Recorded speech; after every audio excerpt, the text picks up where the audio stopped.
Just checking to ensure you can hear me. We can hear you.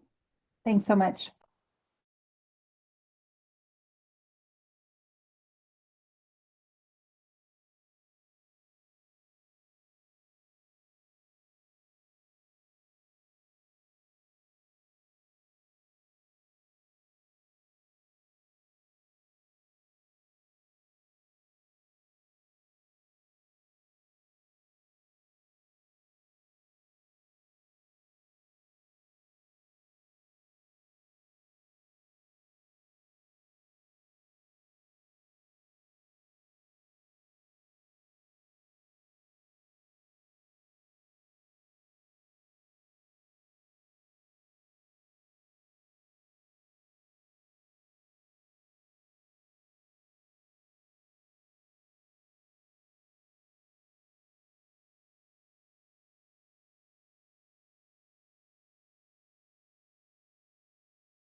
Good afternoon. I'm Eric Blank. This is the Public Service Company JTS 24A-0442E. We're back on the record. Before we jump into it, I guess I'm a little concerned that we're not going to get this hearing in the days we have it. And I think the commissioner calendar is so jammed, we're not going to be able to add days. So I guess I'm wondering if we can potentially stay late tonight or start early or stay late next Monday or Tuesday. Um, uh, I think Commissioner Gilman, that worked for you. Mr. Larson, you have anything to add? No, I appreciate you raising this. And we could work with either one. And I will tell you, we're actively looking at streamlining our cross-examination. I don't know that we'll be able to waive any witnesses entirely necessarily, but we may only have like one or two questions. So we're actively taking steps over here to try to streamline as much as possible on the back end here. No, I appreciate it. And I'm going to be um, enforce the limitations on cross a little more tightly and work to streamline my questions. Commissioner, I think Commissioner Gilman, you said you were good Monday, Tuesday, and tonight. Yeah, I Commissioner, can probably Monday, Tuesday. Tonight I'll probably have to go on mobile by like 5:50, but that's okay. I'll just move you to my phone. okay. And Commissioner Plant, how much flexibility do you have? Yeah, any of those works fine. All right. Um, I should sound more busy, shouldn't I? Let me check my calendar. Right now, right now, I'm just appreciative because I don't want to get into scheduling more dates because I think we're all our calendars are a mess. Ms. Nelson, did you have something to Yes, add? Mr. Chairman, I've got two preliminary matters. The first is we can cut right now 30 minutes of our cross-examination of Mr. Martz, which was scheduled for 60 minutes. Okay, And that's greatly appreciated. And as part of that, I circulated a couple of exhibits that are in UCA's box, numbers 314 and 315. And the parties have stipulated to the admission of these exhibits. So they're discovery responses from Mr. Martz, so that helps. So I'd like to, if it's okay with you, I'd like to move for admission of UCA exhibits 314 and 315. Any objections? No So objection. moved. And then the second preliminary matter is scheduling some of UCA witnesses. Now that we know we're going into next week, I do have a couple of restrictions on when Anna Summer and when, excuse me, Chelsea Hoteling can be put on the stand. Okay. Anna can be on any time on the 23rd, but only until 1 p.m. on the 24th.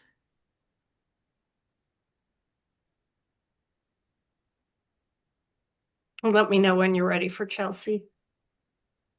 And I neither of think those we neither of those excused. witnesses have cross time, do they? I'm sorry. I think we excused Ms. Hoteling. I did have some questions for Ms. Summer. Oh, okay. I thought you had said that you had questions for Ms. Hoteling as well. But if you don't have any questions, then yeah, then that's great. I'll ask all my questions to Ms. Summer. Okay, sounds good. Thank you. Mr. Brasso. Yes, thank you. Good afternoon. Two preliminary items from WRA and Sweep that pretty similar to UCA's. Number one, we'll be waiving our cross-examination of Mr. Martz. Okay. Thank you.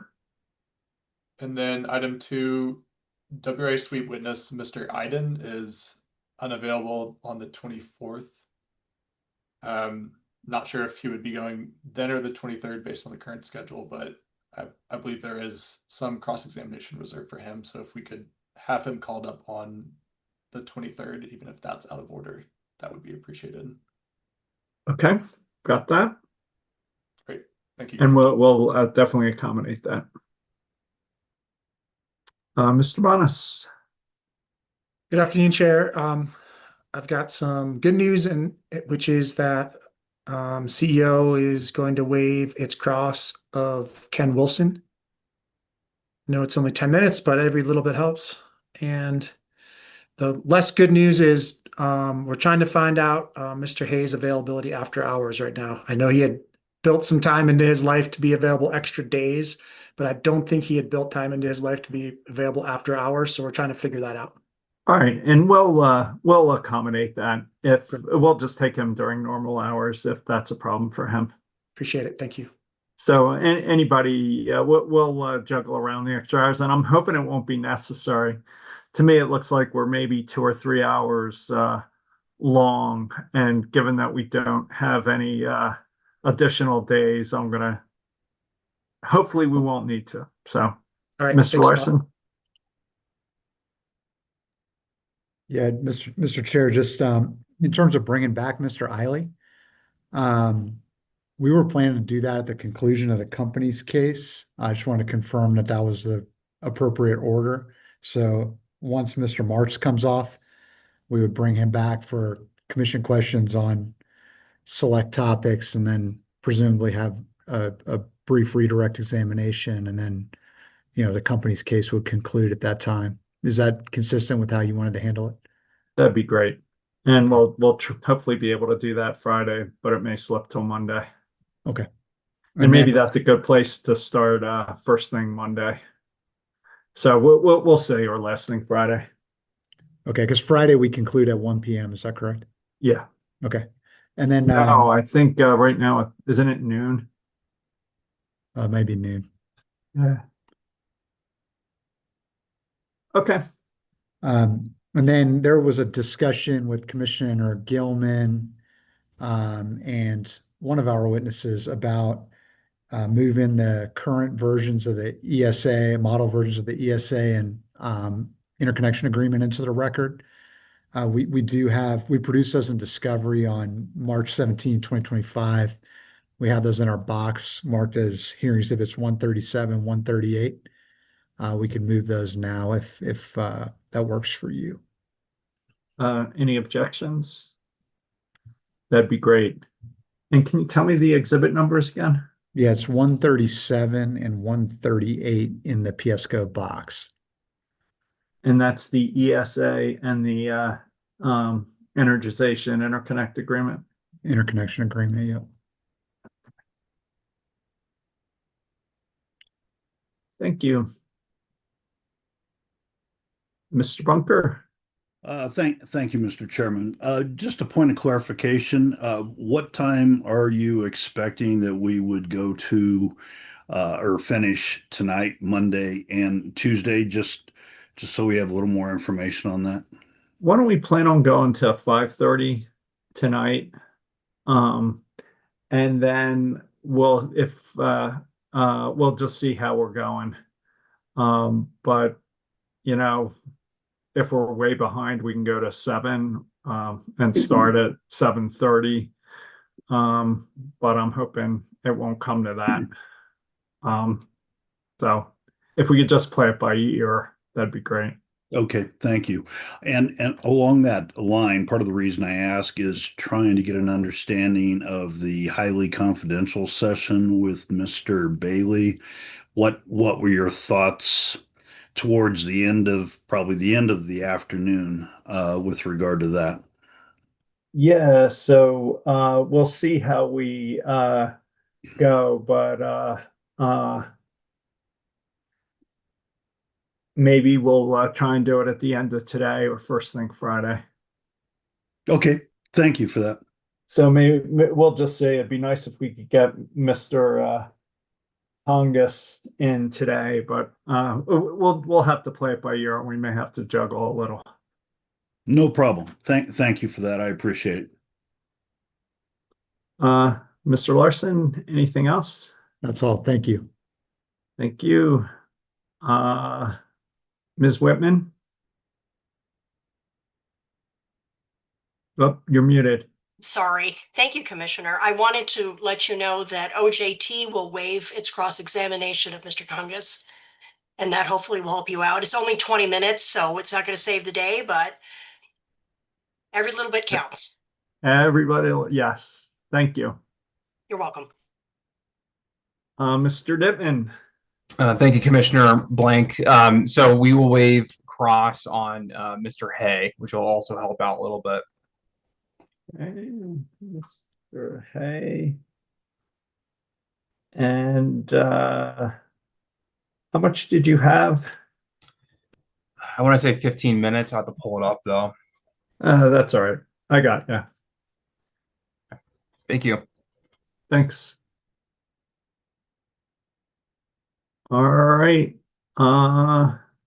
Goodenough, do you understand that you're still under oath? Yes, I do. Commissioner Gilman, fire away. I've tried to streamline, but I'm very curious. Sorry. If I might, one quick item, Commissioner Gilman, before you get started. Yeah. It may be helpful. So we've created there's been some confusion with the large loads as to what is in the updated base forecast versus not. We've created a demonstrative that's here in Exhibit 140HC. It's in our box. We've circulated it to the parties. It's basically a cut down version of TLB2 that just retains the rows with the customers that are in the updated base forecast.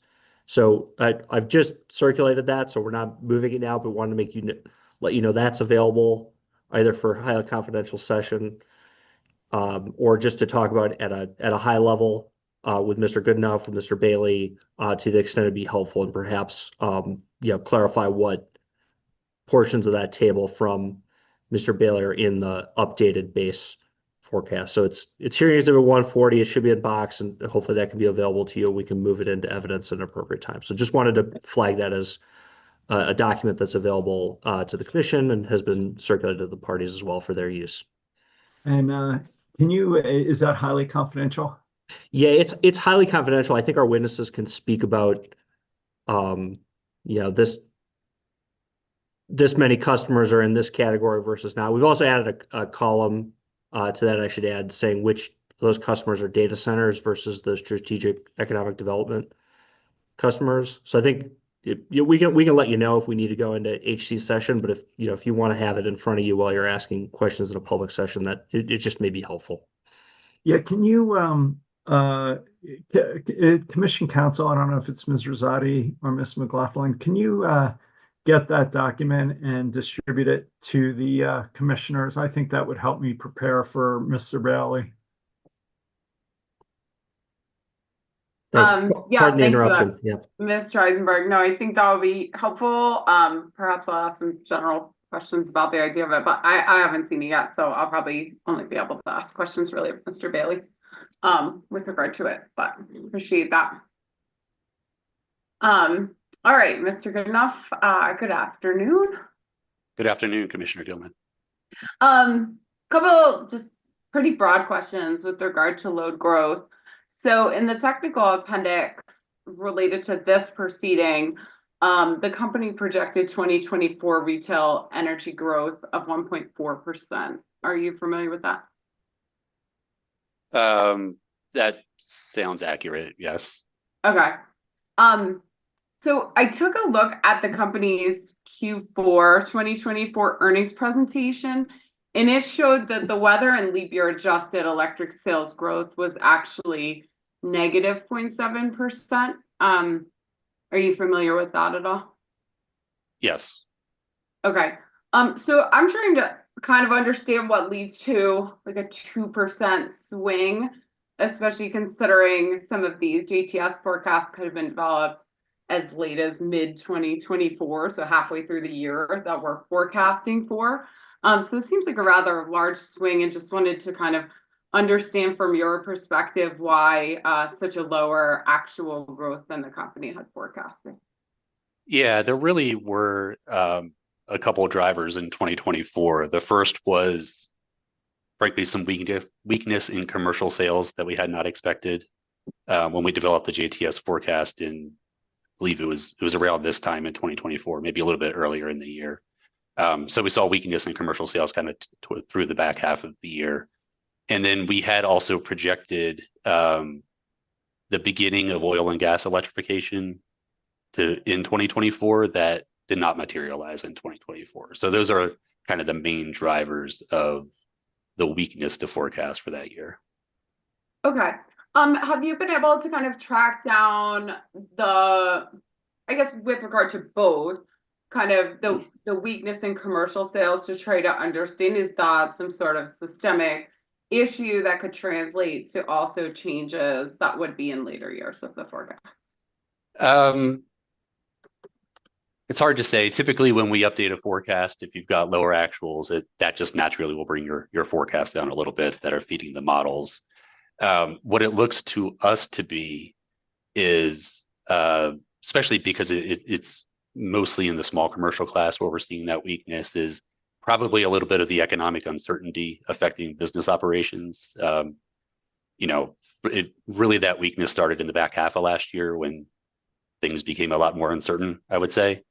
So our anticipation would be, if it is kind of related to short-term uncertainty, that it might be temporary, right? That we might actually kind of get a rebound to the economic activity we had been expecting.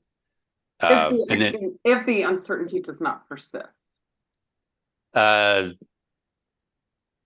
some point it becomes certainty if uncertainty persists long enough, right? But yeah, so we do think it's a customer reaction to the uncertainty that hopefully kind of alleviates over time.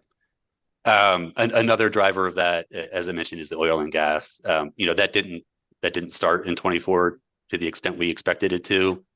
The company is in contact with our large oil and gas customers and still believes that they do intend to electrify to the levels that are in our forecast. So that's probably just a little bit of a delay in the connection of those customers. And then I guess the one that I didn't mention, just because as I'm thinking it through a bit more, is we had a fair amount of electrification in our residential sales forecast in 2024 as well, and that hasn't quite materialized to the extent we expected either.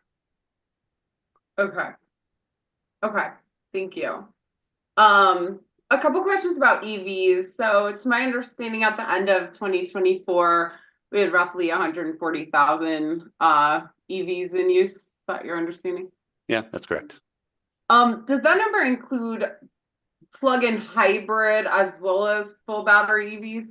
It does. Okay. Do you understand to what percentage it breaks down with each of those?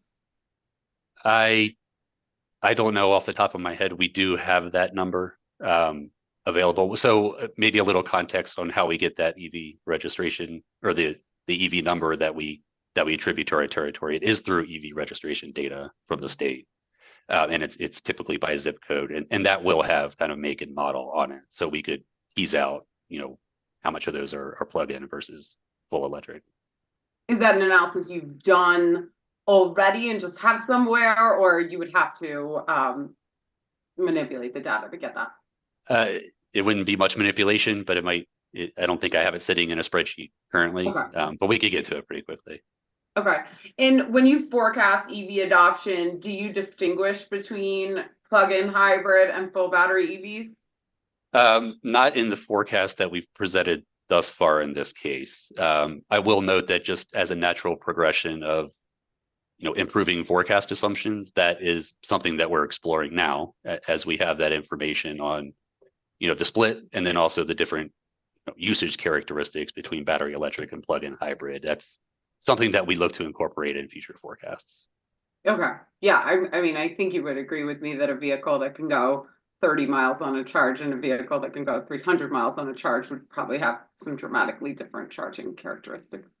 I suspect we will see significant differences when we pull that data, yes. Okay. And not to mention difference in flexibility options for those drivers if they say don't want to charge because it's a little more expensive. Sure. Okay.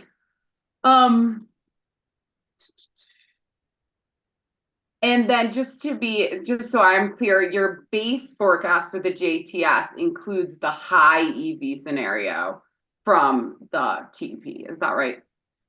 Not specifically from the TEP. I don't believe I don't, it's my understanding there aren't specific EV number adoption forecasts in the TEP. But it is the high case that is developed by our risk team. Just as kind of an annual update that they do, they give us 3 scenarios and we have the high case in the base forecast. Okay. And does that high case kind of proportionally hit like the governor's EV goals, or does it go beyond that, or how does that vary?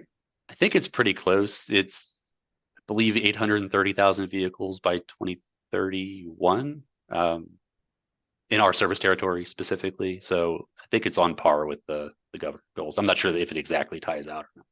Okay.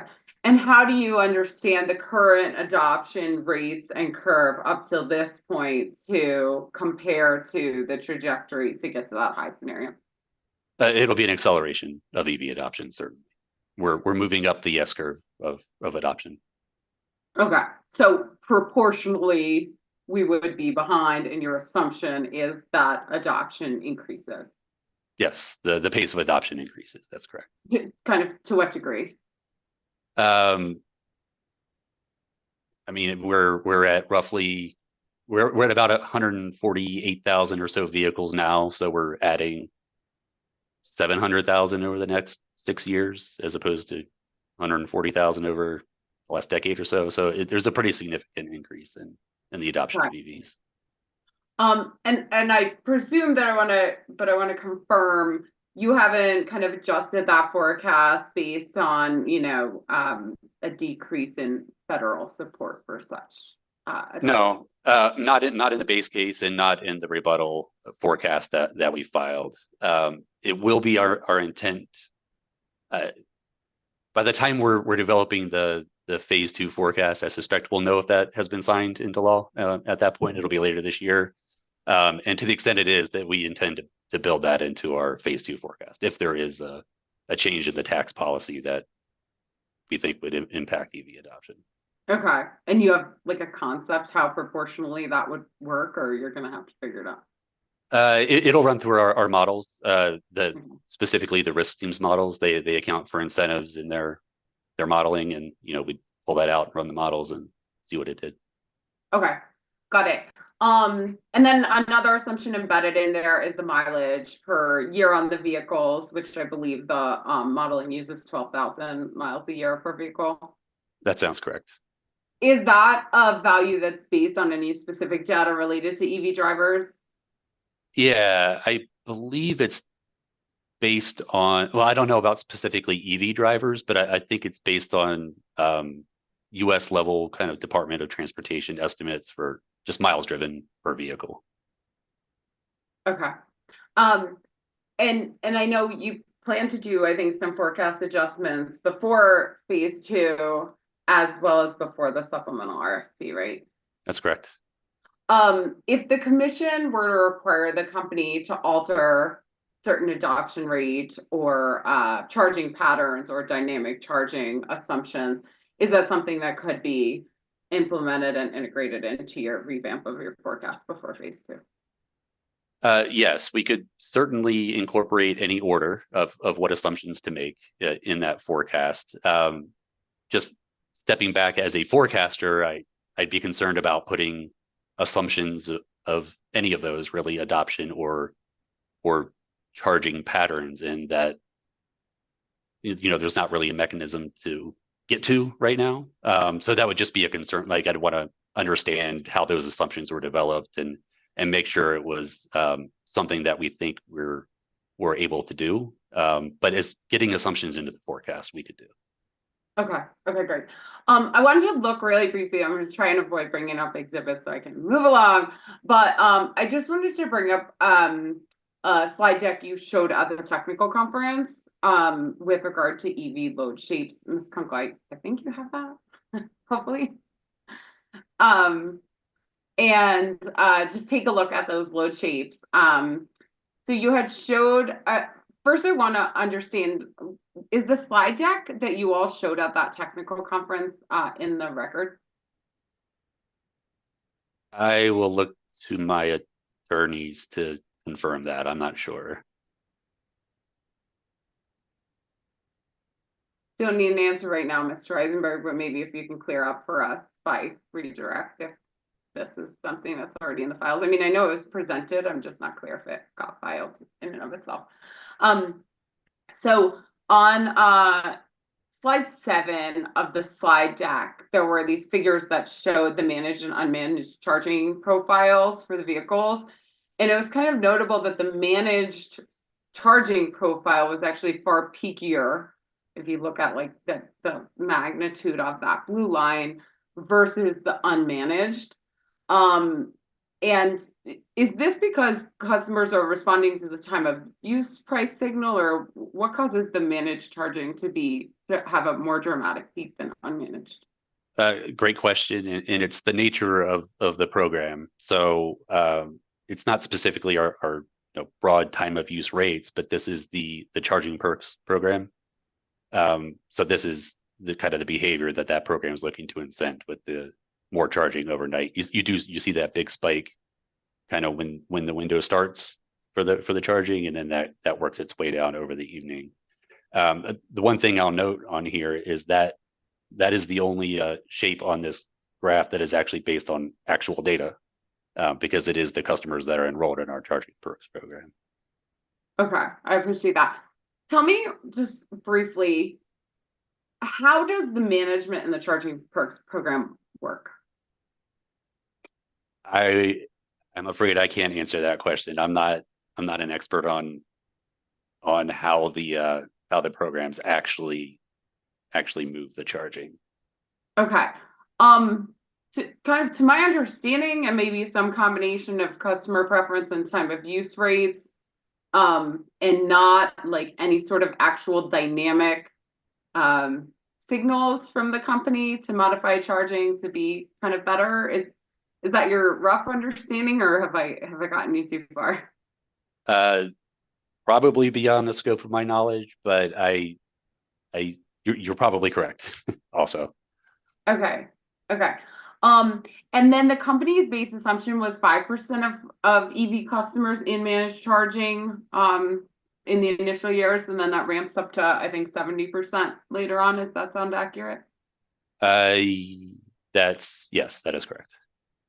And is the assumption that the managed charging always looks like this, which doesn't to me look like the company is really trying to optimize around peaks? No, actually. So one of the things that we discovered as we were pulling together this forecast is that if we did just leave the managed charging with the shape, you quickly get to a point where EVs are setting the peak, and it's when the maximum the hour of maximum EV charging is the system peak. So we did work to mitigate that some in our forecast. It's what we call tranching. So we recognize that over time, as that situation starts to present itself where EVs are setting the peak, we'll need to move the EV charging to a different time. The way we did that, it was pretty simple in this case. We didn't really try to necessarily predict exactly what future rate design would look like. We just knew that we needed to move that load around. And so we took this shape, and then we shifted it, earlier in the day or later in the day, to kind of mimic a managed program, but just, assuming that we're incenting charging at different hours. Okay. And I know we kind of originally had the 5% in managed charging number in the technical conference. Someone mentioned 10%, and then I think the company walked that back. Can you confirm for me what's the right number that we currently have in managed charging? It is about 10% now today. Okay. And by what ratio is that in optimize your charge versus charging perks? That I'm not sure. I believe the majority, so more than half, are in optimize your charge, but I'm not 100% sure on that. Okay. And do you have any kind of conception on what are the limiting factors in terms of like uptake of those programs among customers? I don't, unfortunately. Okay. Let me take a look. I have some more questions about those programs, but I have a feeling you're not the guy.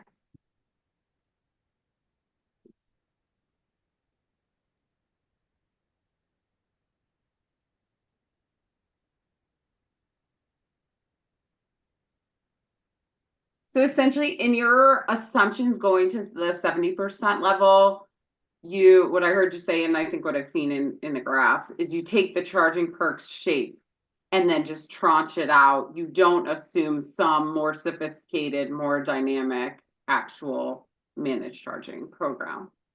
Correct. That is the approach we took. Okay. And according to the technical appendix, my understanding is those tranches don't start until 2028. Is that correct? I would have said 27 if you asked me. Maybe that was the last year without the tranches, but late this decade is when we start doing tranching. And why is that? That's where we start to see that initial shape impact the peak. Okay, got it. And it also flying under the radar with that peakiness until then. Yeah, and the other thing I'll note is it also kind of gives the company the time to go through another TEP and perhaps incent something different as well. We wouldn't want to assume we can do that kind of starting tomorrow necessarily. Okay. Okay.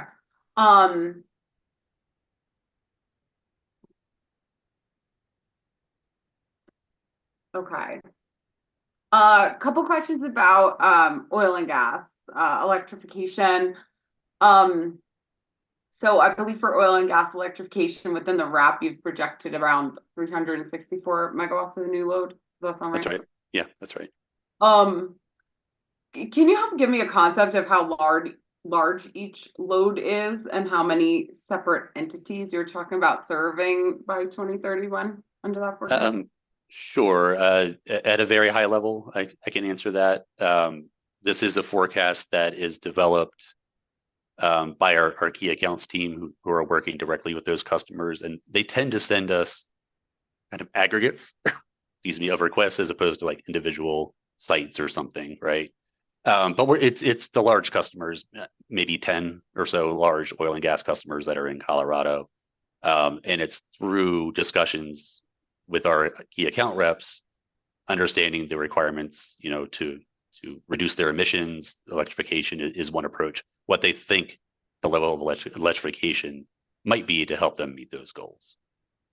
And what might be an average for a site, just to get a concept? I would not want to speculate on that. I've seen some as low as 3 megawatts, and then I'm sure there are some that are quite large. Okay, so megawatts. Megawatts, yes. In the megawatt range, yes. Okay. And then are any oil and gas loads considered strategic economic development loads? No, they are not included in strategic economic development. Okay, got it. And so how do you understand kind of the probability of these gas? Like, do they have some probability rating, or it's just if they're in discussions with you think they intend to and they're in the forecast?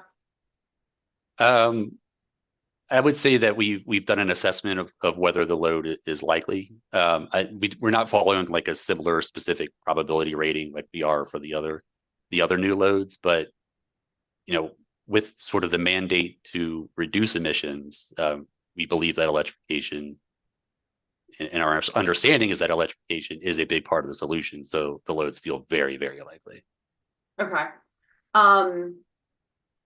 And do you envision any of the oil and gas electrification would be served by economic development rates or other special rates? I do not believe that's the case. Okay.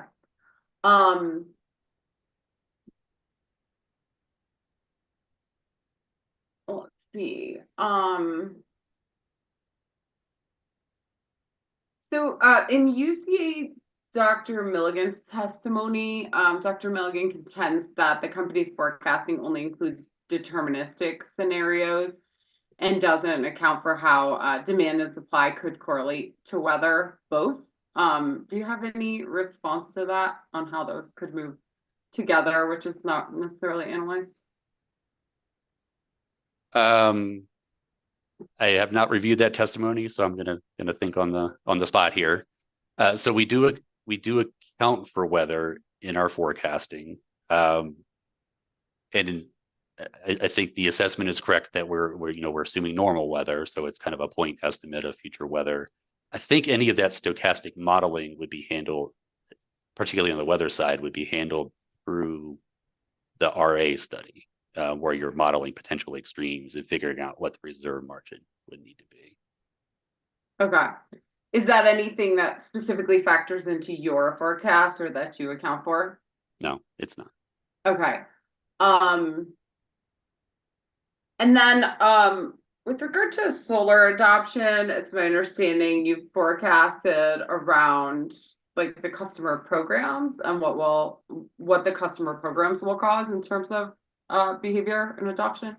That's true in the short term, and then there's also a long-term model that's more of like a technology adoption model, kind of beyond the near-term visibility we have into the specific customer programs. Okay.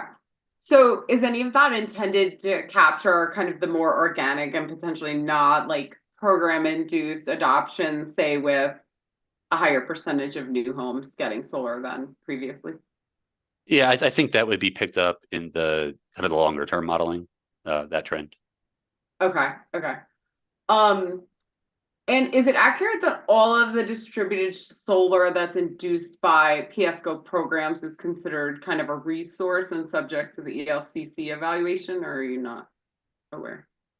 It is. So the forecast that I give to Mr. Landrum to run his modeling it's a native load forecast. So it has the impacts of solar added back to both peak demand and energy.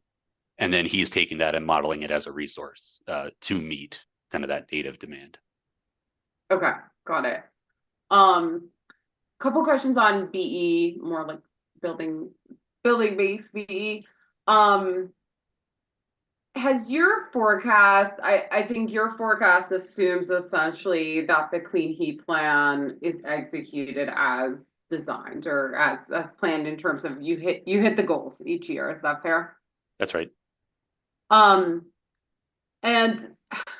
do you factor in at all actual adoption rates and kind of the pace you're seeing in the field in juxtaposition to kind of what the plan was? We haven't for this forecast update. We're so early in the implementation of these programs, and the goals that have been set are ordered. So for this forecast, we are assuming that we hit those goals. Okay. And am I right in what I've seen that in the JTS and for the electric system, you assume that we hit all of the clean heat plan goals in your base forecast? And the company's recently submitted gas infrastructure plan. The company assumes in the base forecast that there is no clean heat plan impact at all on the gas system. So to clarify, in the actual base forecast, it was prior to the clean heat plan order. So we had, I think it was the company's position at the time, which was clean heat plus in the base forecast. In the rebuttal forecast that we recently filed, we have updated that to be the actual clean heat plan order. So maybe just a clarification there. But you're right about the dynamic between the base and the base forecast between the two filings, and that we're assuming clean heat plan levels of electrification in now this updated base in the JTS, and that I think informs the low case in the GIP. Right, but the base case in each the base case in the electric system we're planning to for forecasting, and the base case in the gas system we're planning to are different futures. They have different levels of electrification assumed, yes. Okay. So with regard to like all electric, if you see an all electric heat pump installation, am I right that the company's assumption there is it would be paired with supplemental electric resistance at like 10 kilowatts or so per home? Does that sound right? It's a bit in the weeds of the modeling that's produced by another team. That number sounds roughly accurate though. Okay. And in order to develop that, does the company look into any actual usage patterns of all electric customers with heat pumps and electric resistance, or kind of factor in any data on newly installed systems with regard to the proportion that are designed in that way? Yeah, I unfortunately I'm not sure I know the answer to that question. I believe there's a fair bit of modeling what kind of the optimal performance would be. They may have started looking at some actual kind of field equipment for this forecast. I'm not sure if they did or not, but that is certainly something the company's tracking and could certainly be helpful in informing future forecasts of electrification if we see kind of actual behavior deviating from the assumptions that are currently in the model. Okay. And I don't know if you're familiar with Mr. Eden's testimony, Eden, EIDEN, testimony referring to Elephant Energy, heat pump implementer. Are you familiar with that? I read his testimony. Okay. And within that testimony, they're claiming that a full 2/3 of their front range installations have no backup resistance at all. And that they have performed through cold snaps. Do you have any reason to kind of dispute the information they're providing there? No reason to dispute the information. Okay. And then a sweep witness in the clean heat plan proceeding testified that air source heat pump systems only require 3 to 8 kilowatts of supplemental electric heat, which we didn't really confirm if 10 kilowatts was what's in here, but there's a potential that that's off by a few magnitudes in terms of what the company is forecasting here. Yeah, I believe Mr. Iden cited that testimony in the clean heat testimony in his testimony in this case. You know, to my knowledge, or based on my understanding of those calculations, I think they were just internal questions about whether those calculations were necessarily applicable to the customers in Colorado, specifically. Okay. Just a couple questions now about revamp of the forecast, and then I'll be done. Sure. So wanted to understand what factors you're anticipating including in the forecast revamp before phase 2. Sure.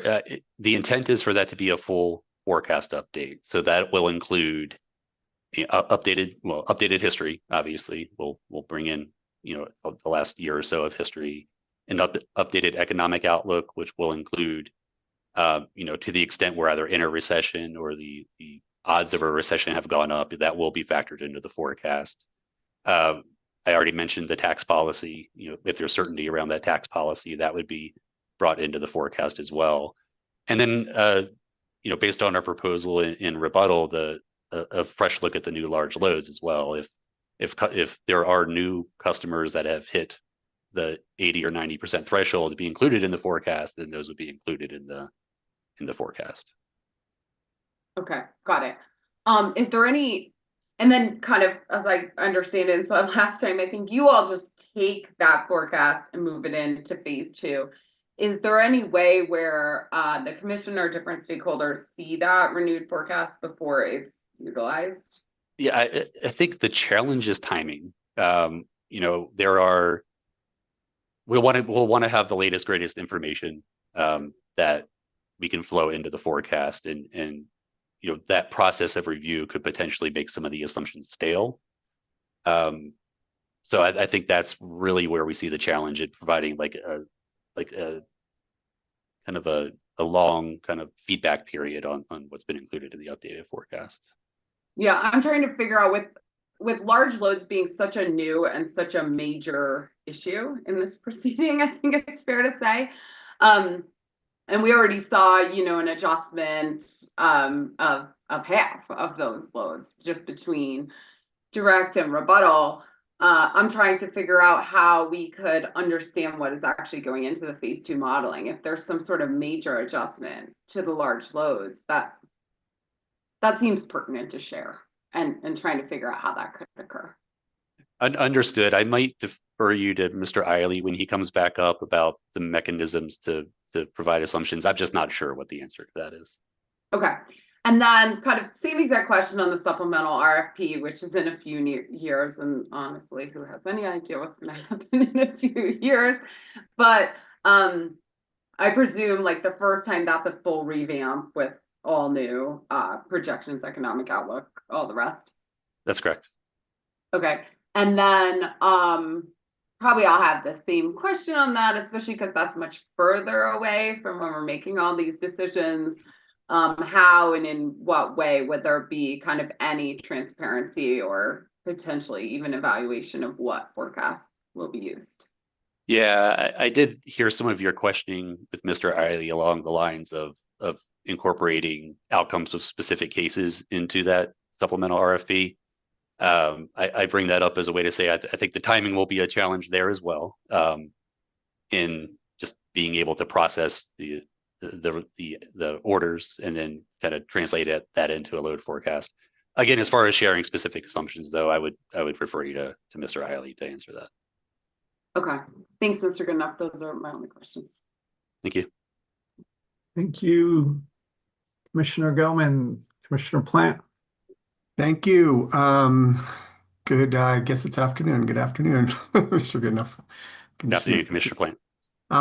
So on to follow up on a couple of other questions that Commissioner Gilman asked about, one of the things that she mentioned was that there was a projected growth in 2024 of 1.5%, and that it ended up being, negative at that time. And I think you pointed to a couple of things that didn't happen that you had expected to happen within the oil and gas sector, and that the BE forecast didn't show up quite at the level you had expected. But in looking back over the decade preceding that, I think the cumulative growth over 10 years was about 1.6%. So I'm wondering, to have that kind of a shift, to have 10 years basically of growth projected in 1 year, seems like a fairly significant change. And yet, what you ended up having was a negative growth. Was there any reevaluation in terms of that projection of whether or not some of the expectations that you had as you're looking at that forecast were accurate, or if you were missing something, if there was a higher level of, I don't know, if efficiency than you had expected, or something that's like making these forecasts so grossly different from what you had expected? Yeah, I think it's a good question. And I think ultimately it ended up being a matter of time. I mean, what was driving the growth in 2024 and also what's driving a lot of the growth going forward, it's really a fundamental change in how we are expecting customers to use electricity, right? So you point to the historical growth of 1.6% over 10 years. You've got just normal economic growth, customer growth, population growth, being offset essentially by DG and energy efficiency. That's kind of what's causing that flattish growth. And there was a COVID impact in there as well, but saw a lot of that come back. We still have those dynamics, but now we are taking a lot of end uses that were formerly not being driven by electricity and electrifying. So you've got significant growth in oil and gas electrification, beneficial electrification. As I mentioned with Commissioner Gilman, a significant uptick in the EV adoption. And our assessment of 2024 was not that those things aren't not going to happen, but they just didn't quite start when we expected them to. So we're confident in the long-term projection of the growth due to those items. Didn't quite see what we expected in 24. Could be for a number of reasons. I do think a big part of that is a lot of the economic uncertainty that I mentioned. Just maybe things were a little bit slower to develop than what we had forecasted. On the managed charging, when you talk about managed charging and when you model it within your model, are you referring to active managed charging on behalf of the company, through your program, or are you talking about, more generally a shift in usage? It's the former, and as I mentioned with Commissioner Gilman, the shape is based on company program managed charging. Okay. And is it possible that a part of this, lower growth than you're expecting is because people are just inherently charging at different times than the expectation, or do you have any insight into that? Well, the numbers we were citing were sales numbers, so time of charging wouldn't impact sales as much as perhaps demand at the time of the peak. Yeah, that's what I'm kind of wondering about in terms of how it's impacting the peak. I think your assumed managed charging level, as you said, was 10% and then increasing 2.5% per year. And I'm just wondering if that peak time, is it tracking with those assumptions in terms of what you're seeing in the actual system? It's a challenge to know the actual EV load at the time of the peak. I mean, a lot of that's going to be based on assumptions. Just we don't have all of our EV charging metered, right? Metered Right. separately in particular. I'm not sure I could speculate on that at this point. As we're looking at managed charging going forward, do you know, is there any, I mean, I'm looking at Mr. Goen's direct testimony in the TEP, and on page 20 of that direct testimony, the forecast was 22% participation in managed charging in 24, 38% in 25, and 50% by 2026. Obviously, if we're at 5% or 10%, we're nowhere near that projection. Is there any evaluation in the company of why we're not getting to those projected? I think that was a Guidehouse, study for the TEP. Why we're not getting to those projected levels of managed charging, and if there's any changes that need to be made in the program in order to help us get there. Yeah, I mean, sure. Within the company, yes, we have an EV team that was an active participant in the TEP, obviously, that was looking at exactly those things. I'm not sure what the answer to that question is, though. Is there any evaluation of the economic impact in terms of, I mean, for our benefit, if we're able to, instead of growing by 2.5% per year, if we're able to grow that managed charging at 5% or 10% per year because of, significant changes for the program, what that would lead to within this ERP in terms of savings, so that we can determine, what would be a cost-effective level of investment. Not to my knowledge. It wouldn't surprise me if that work was being, or similar work was being done, but I'm not aware of it. Did you do any sort of modeling where you sort of, looked at, different levels of changes in the assumption of managed charging and how that impacted the level of peak and what the ultimate impacts of those changes would be? Sort of. Yes is the answer. So we did do an analysis of what the peak demand would be if we were to not make assumptions about an increase in managed charging, and very specifically the tranching that I discussed earlier this afternoon. So leaving the managed charging on kind of that existing managed charging shape. The result of that was a more than 2 gigawatt increase in the peak by 2030 or by 2050. Entirely driven by EV charging. So that analysis is what led us to start tranching the EVs and recognizing that there would need to be a change in the way that EVs were charged over time, just to mitigate that peak impact. But as far as how we did that, we didn't do like a specific in-depth economic analysis as to the best times of day to move the EV charging. We took a pretty simplistic approach of just shifting the shape throughout the day, kind of with the expectation that those issues are more suited for the TEP than the case that we're in now. Yeah, I guess what I'm trying to get at is, and it doesn't the time of day. I know it's important in the whole, the overall analysis of the resource plan and what resources are providing that power at what time. But I'm kind of interested in what reduction in peak could be achieved by accomplishing a 10% increase in managed charging annually, or a 5% instead of a 2.5%, since we're so far behind. And I'm wondering if we were able to get to a 10% change, I mean, that would put us significantly ahead of the ball once we got to the end of this wrap.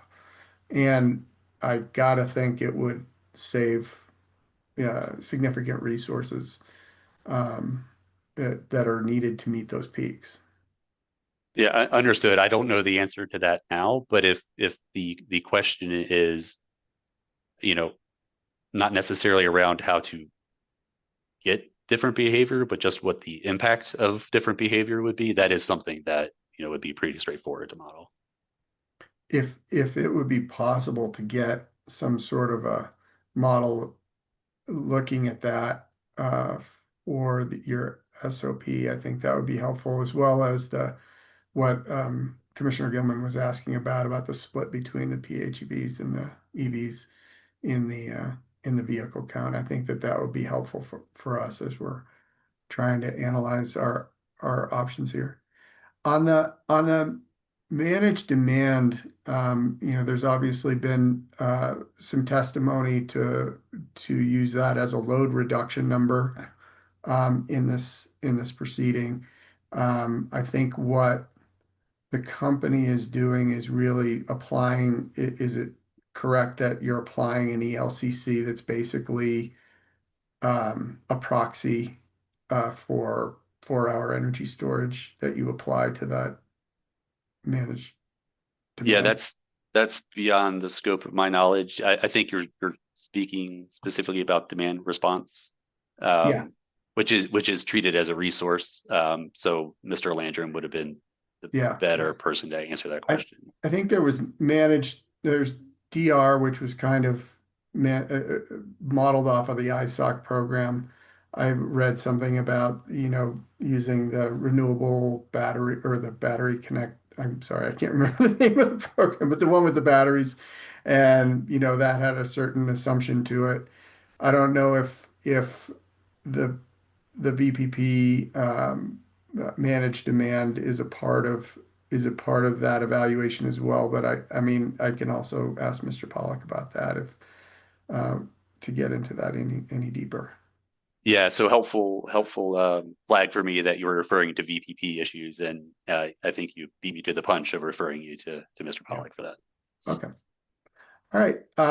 And on you were talking about BE with Commissioner Gilman. I was wondering, do you know at what temperature your model assumes a shift to resistance with the heat pumps?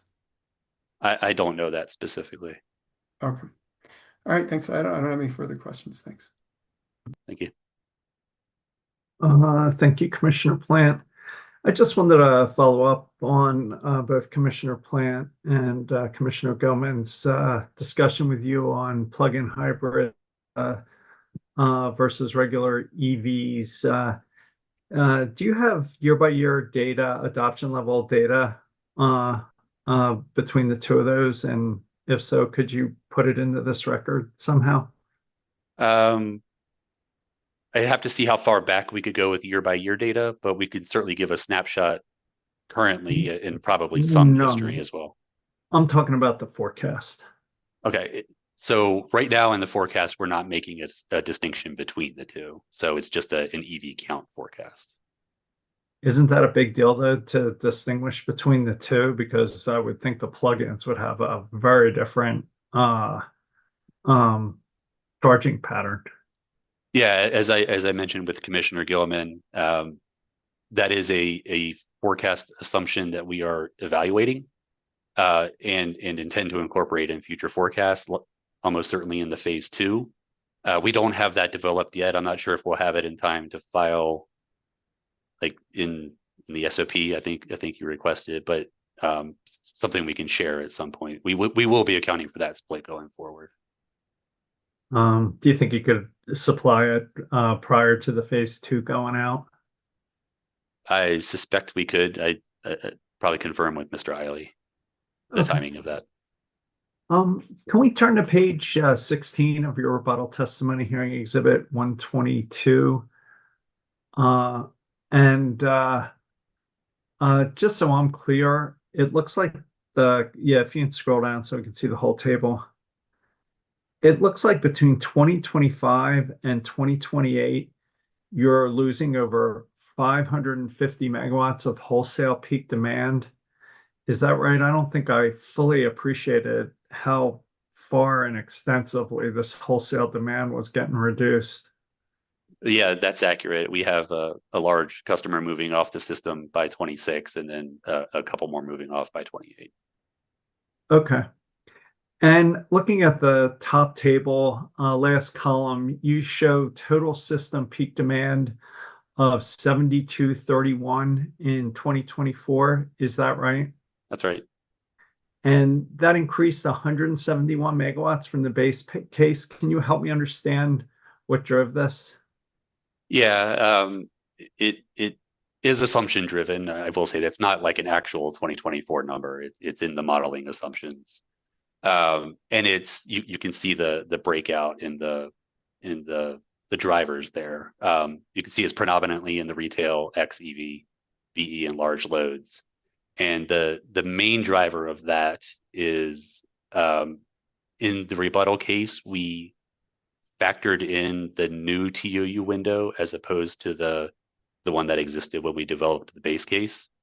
And as a result, that increased the load from 4 to 5 p.m. and made that the peak hour as opposed to 5 to 6 p.m. So it's a combination of just different assumptions around TUU and then also an hour shift as well, which is why the EVs changed a little bit because of the hour shift. Can we pull up what has been marked as hearing exhibit 2906? And let me represent to you that this is the Public Service Company 10K filing with the Securities Exchange Commission. And if you just, would you be willing to accept that subject to later check? Yes, that's fine. And can we turn to page 6? So do you see in the middle, on the left column, that actual peak demand was 7,084 megawatts, and that was experienced on August 1st? I do. All right. And the data you presented to us in the rebuttal testimony was 150 megawatts higher. Can you help me understand why you're presenting forecasted data when actual is available? And it seems like the direct testimony was right. And in any event, I don't think the time of use rates were in effect in either 2024 or 2025. Yeah, sure. So the main difference in kind of what's reported here versus what's in the table that we just reviewed in my testimony, I'm just trying to kind of skim and see if there's any description of the demand here. I believe it's the difference between obligation and native. So the numbers that I provide will have solar added back, the impact of solar at the time of the peak added back. So that would naturally be higher, and it would be in that 150, 200 megawatt range roughly. So I think that's the key driver here. Okay. So your numbers have solar added. So it's grossed up for solar? Yes.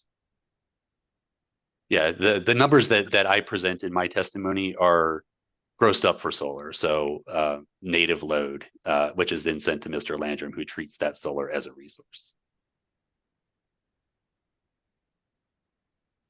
Why would you do that? It seems really counterintuitive. It's the way we do it. I don't know if I have a better answer than that. It is in that it's specifically the treatment of solar as a resource as opposed to a load modifier. sits it in Mr. Landrum's modeling instead of mine. Yeah, but it's not, you'd think it would reduce load off the peak. I mean, I could see why you wouldn't want to reduce your native load, but to inflate your native load to somehow account for solar and then, well, I don't know. I'm confused. Yeah, Doesn't make sense. maybe I can help, maybe not, because I'm probably going to repeat myself. We're not inflating the native load to account for solar. We're including solar to get to the native load. So the solar is the difference between the native load and the obligation, which is So it's typically what like- would get reported as an actual load would be that obligation. All right. While we're on this document, can you go up to page 4 for a second? Scroll down. And can you see that revenue per retail customer per kWh is 13.82 cents a kilowatt hour? In the middle, where is this? Yes. Sorry. Yes. For 2024. Yes. And can you see how total retail revenue per kilowatt hour is 11.17? Yes. All right, Yes. you can take this down. Thanks. And if we can go back to page 16 of your rebuttal testimony.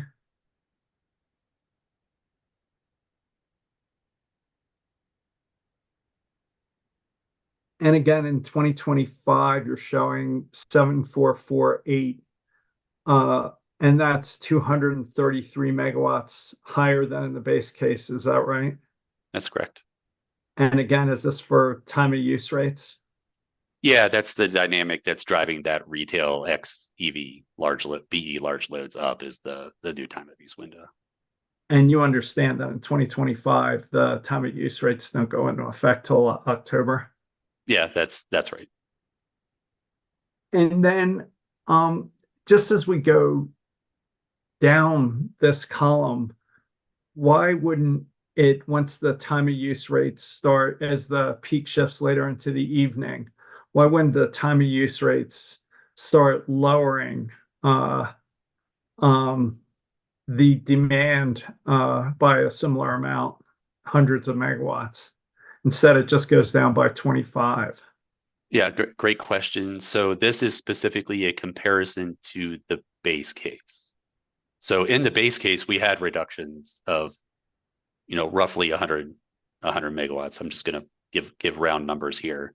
So when we get to 2028 and the hour has shifted to later in the day to be the same as the peak hour in the base case, we're getting an additional 25 megawatts from the inclusion of the CTUU rate and the SG time differentiated demand rate. So that's why you see that negative 25 megawatts essentially impact. The reason you're seeing higher positive numbers in 24 through 26 in particular is with that peak moving to the 4 to 5 p.m. window, which is no longer in the TOU window. You're removing the impact that we had in the base case and adding a little bit of load there as well. So it's taking out the incentive, taking out the reduction is the vast majority of that plus 156, and then a little bit of added load throwing that out as well. All right. And you can see in 2031, as you talked about with others, you have 710 megawatts of EV charging load. You Yes. see that? Yes. How would you, if we implemented an annual demand ratchet that required customers to pay the full cost they imposed on the system to charge during that peak, how would you model that? Great question. I'm not sure I can say exactly how we would model the impact right now, but I could speak to how it would be brought into the forecast. So we would do an estimated impact of higher rates during certain times, what we think the load shifting might be, and then the way that we're doing our forecasting now, we call it 8760 forecasting. So every hour of the day for 30 years for every concept. So we have an 8760 for residential load, for non-residential load, for wholesale, for various EV charging tranches for various types of beneficial electrification. Once we had what we thought would be the estimated impact on the EV shape itself, we would just kind of slot that in to the EV charging and then see what that did to the ultimate peak demand forecast. To the extent it didn't shift the hour of the peak, yeah, you would expect this number to go down if we implemented those demand rates. How much, I'm not sure I could say without further study. All right. And on the first table, the foremost right column, you see those numbers 7448, 7235, 7295, 7403, 7847, and 8255. Yes. Okay. Can we pull up Mr. Landrum's rebuttal testimony hearing exhibit 118 at page 82?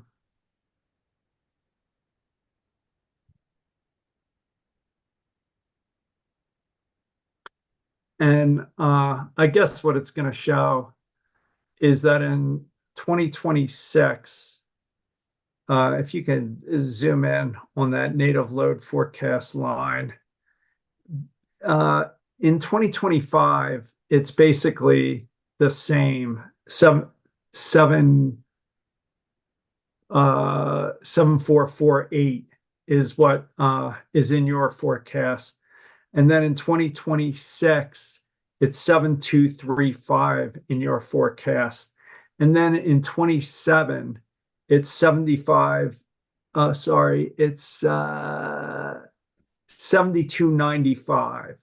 So it's basically even in 25 and 26. Then in 27, it's 200 megawatts higher. And in 2028 to 2031, it's roughly 250 to 300 megawatts higher. Can you help me understand why in 2025 and 2026 there's virtually no difference, and then it explodes? Well, it expands greatly to 250 to 300 megawatts in the out years. Yeah, it's a slightly different presentation of peak that's causing this. So I do touch on this just for your reference a bit, I believe in the technical appendix, about why the numbers in my forecast are slightly different from Mr. Landrum presents for future reference.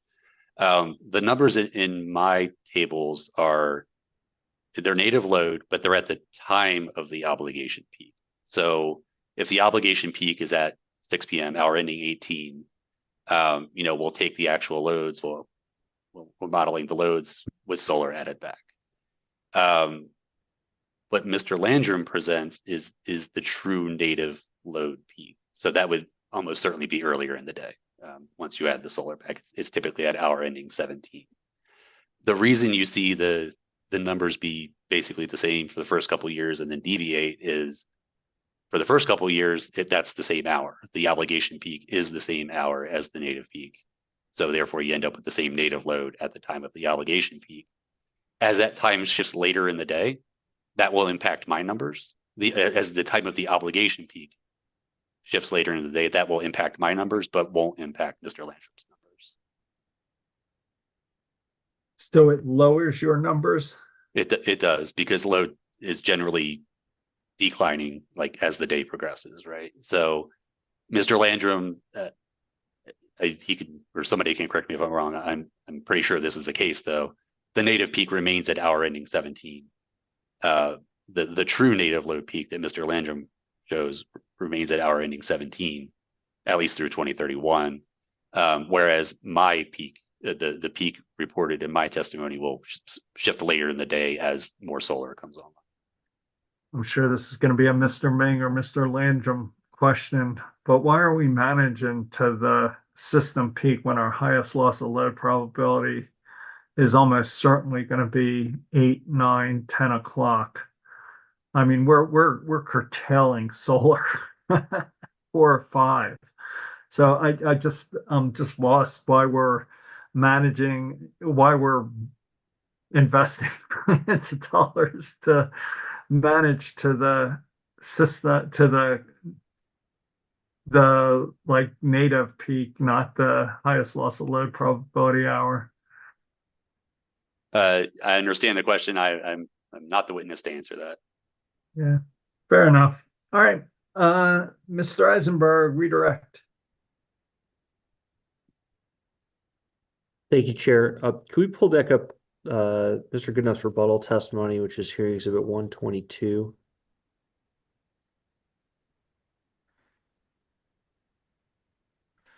We're here on page 16, and I just have a really small correction, I think, for this.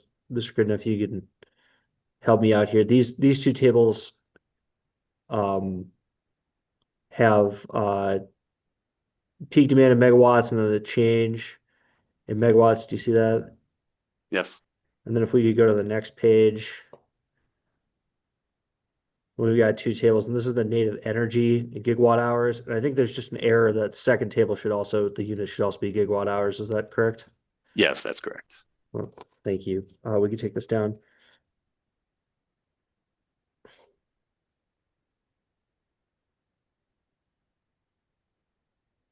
Chair, I don't have a complete answer to the last line of questions you asked without consulting with Mr. Landry, but I'd note that Mr. Ming's exhibit ZM1, just hearing exhibit 109 on page 31, maybe a first place to look for some discussion of how the forecast that Mr. Goodenough produces is then used both in Mr. Ming's analysis and Mr. Landrum's analysis. Apologies, I don't have the right witnesses to give you. No, that's not your fault. That's my fault. What's the hearing exhibit? Yeah, it's 109 ZM1. So it's the resource adequacy study. All right. Done by Thanks. No, it's my fault, not yours. No problem. Mr. Goodenough, are you familiar with how the company makes a filing with its inputs and assumptions prior to the RFP issuance? The only format that I'm familiar with is kind of this phase one format. I think Mr. Eiley would be better to ask any subsequent assumption filings. Yep, that works. Going back to questions you had yesterday from staff regarding large loads, could you just clarify at a high level what is in the updated base forecast in the rebuttal testimony in terms of the large loads? And this is the folks can follow along on that hearing exhibit 140, which is of course confidential, but if you could just give a public summary of that. Yeah, there were really three buckets of loads that we included in the updated base forecast. It's roughly a third, not precise, but that's the way I think about it. The first is in the data center category. There are data centers that we have connected, and the load that's included for those connected data centers is a ramp that we've largely agreed to with that customer. The second category is, I guess, what I would consider new data centers. So they haven't connected to the system yet. We haven't started getting sales from them yet, but that's a highly likely customer. To my understanding, they've signed an IA at this point. So that's the first 2/3 of the updated base forecast. And then the last bucket is the strategic economic development customers. So not data centers, customers that have a strong tie to Colorado, have a reason to locate here, aren't necessarily shopping around. And some of those customers are, I mean, they're pretty publicly known as well. So, you know, we do feel very certain, or we're as certain as we can be, that they will request the loads that they've asked for, or that they'll use the loads that they've asked for. And then could you also just to clean this up, clarify the difference between, for large, just limited to large loads, what's in the updated base forecast versus what is in the would be in the low forecast if you were to do the refresh to, you know, as of today, pretending we were going into the RFP. Yeah, if we used the same principles that we used to develop the low forecast, which utilized information of about a year ago, that the updated forecast would be higher. It would include all of the data center loads. So the 602 megawatts of data center loads, given the probabilities that we now have assigned to those customers. It would not include any of the strategic economic development customers, just based purely on their probability. But for the reasons I mentioned a moment ago, the reason that we included those in the updated base forecast is because of the kind of known and strong desire of those customers to connect to our system, and the fact that they are largely based or in Colorado. Nothing further. Thank you very much, Mr. Goodenough. Thank you, Chair. Thank you, Mr. Goodenough. You may be excused. Thank you. Let's see, we got Mr. Bailey.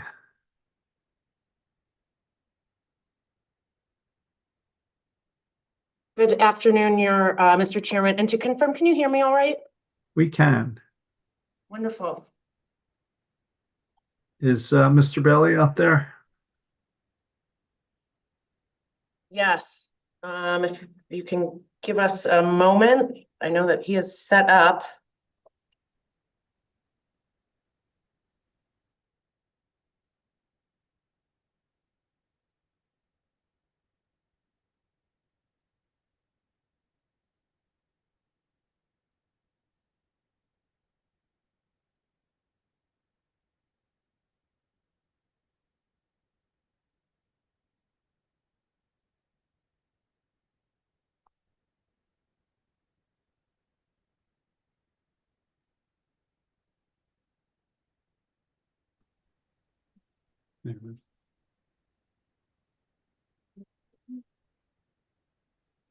Mr. Bailey, can you hold up your right hand? Do you swear to tell the truth, the whole truth, and nothing but the truth? I do. You can put down your hand. Is anybody with you or communicating with you in any way? No. If that changes, will you let us know? Yes. Back to you, Ms. Shields. Great. And one preliminary matter before I put him on the stand is we had indicated earlier, we understand that Mr. Bailey, that there is a highly confidential session that will be anticipated for him. We are happy to accommodate that the commissioner's convenience, but wanted to explore if that's something you'd like to logistically sort out now or wait until we get to the end of the day. Yeah, I think let's see where we're at the end of the day. I have over 3 hours of cross for Mr. Bailey. So we're happy to accommodate that the commissioner's convenience, but wanted to explore if that's something you'd like to logistically sort out now or wait. I'm hearing a recording. Can you guys shut that off somehow? Yes, I believe that was coming from Mr. Bailey's device. Chairman, when we sort that out, could I just ask Mr. Eisenberg a quick question? I had presumed maybe on redirect you would get to the question about if those slides from the technical conference are in the record or not. Could you just confirm for me? Or are you still looking into that? Yes, I think he was just helping Mr. Bailey with his technical issues. If we might be able to revisit that, I assure you we can put that on our list of to-dos. Great, just don't want it to get dropped. Thanks. Yeah, if you guys could get that in the record, that'd be great. Slides from the technical conference are in the record. I'm getting feedback. I don't know if anybody else is. I think it's coming from you. When you muted, it went away. Just helping Mr. Bailey with his technical.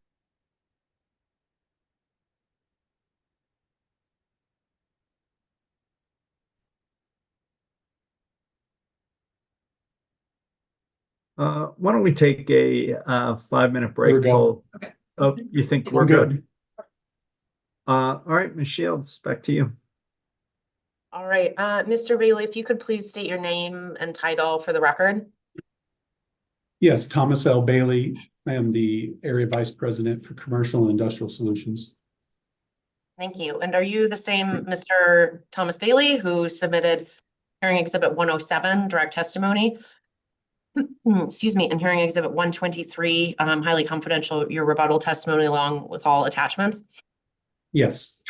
And if I were to ask you those same questions today, would your answers be the same? Yes. All right, with that, we'd like to make the witness available for cross-examination. Ms. Chung, I got 5 minutes. Thank you, Mr. Chair. Good afternoon, Mr. Bailey. For the record, my name is Aileen Chong, and I'm an Assistant Attorney General representing trial staff in this proceeding. It's nice to meet you. It's good to meet you, Ms. Chong. Thank you. Thanks. Mr. Bailey, are you familiar with what we've been referring to as a tri-party framework? I am. Specifically, in that agreement, the company agrees to use the large load principles that are listed in your rebuttal testimony. Is that correct? Yes, TLB R1, I believe. I believe it's TLB R2. The large load commercial principles? Yes. Yes, TLB R2. Yeah. And were you listening to my brief discussion with Mr. Goodenough regarding the updates to the large load base forecast? Yesterday, yes. Okay. He indicated that he had consulted with you in making the updates to the large load base forecast. Is that correct? Yes, that is accurate. So I'll pose my question to him, to you. Were the large load principles used to make the updates to the large load base forecast? Yes, but with one clarity, I just want to make sure we're discussing the probabilities on page 30 of my testimony versus the principles, which is the commercial principles recommended for an ESA. I'm actually speaking about the large load commercial principles. Okay, yes. Yep. And your answer is yes? Yes. Okay, great. And does the company intend to modify those large load commercial principles based on its discussions with the large load clients?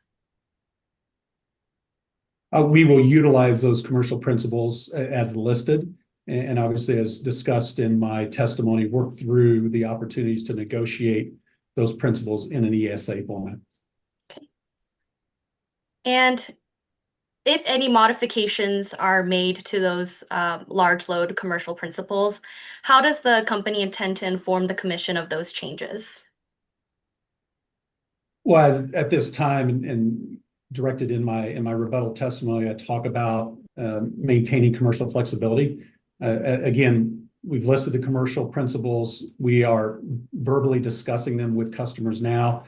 Our intent in this interim period that I've discussed in my testimony is to implement those. And then obviously we've agreed to the large load tariff filing in January of 26.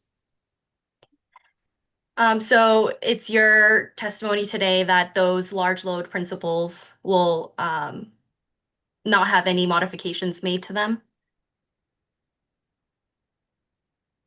Could you restate that question? I just want to make sure I'm answering it clearly. Yeah, so in your discussions with large load clients, is it the company's intent to make any modifications to those principles? We will utilize, and we are utilizing the principles that I outlined in my testimony. Again, we're asking for the flexibility in this interim term to negotiate those principles with customers to ensure that they can get online in a timely manner. Okay. And as those principles are negotiated with customers, how does the company intend to inform the commission of those changes? Well, at this time, and per my testimony, we're not asking for approval or submission of those ESAs. If and when we come to an agreement, obviously stipulated, we are going to file our large load tariff in January. Great. Thank you, Mr. Bailey. Staff has no more questions. Thank you. Thank you, Ms. Chung. Let's see, I have Conservation Coalition 20 minutes, and it's 2:30. Thank you. Good afternoon, Mr. Bailey. Good afternoon, Mr. Gerhardt. How are you? Fine, thanks. I don't believe we met before. For the record, Matt Gerhardt with the Conservation Coalition. So I want to start out asking you some questions about what I understand as the company's proposal for the base and supplemental solicitations. My understanding is for those solicitations, the company is still proposing to include new large loads in the load forecast with less than a 90% probability, correct?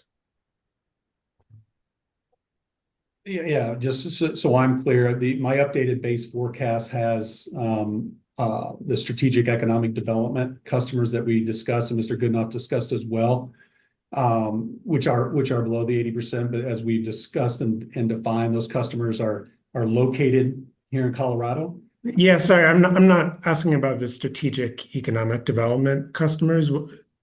So apologize for interrupting you. What I'm asking is, setting aside strategic economic development customers, for the base and supplemental solicitations, you're asking approval for a framework in which new large loads could be included in the solicitation before they have signed an IA or an ESA, correct? Are you, just so I'm clear, you're representing the tri-party framework? I'm asking about whatever the company's current position is, whether that's the tri-party framework or whatever it happens to be as we sit here today. Sure.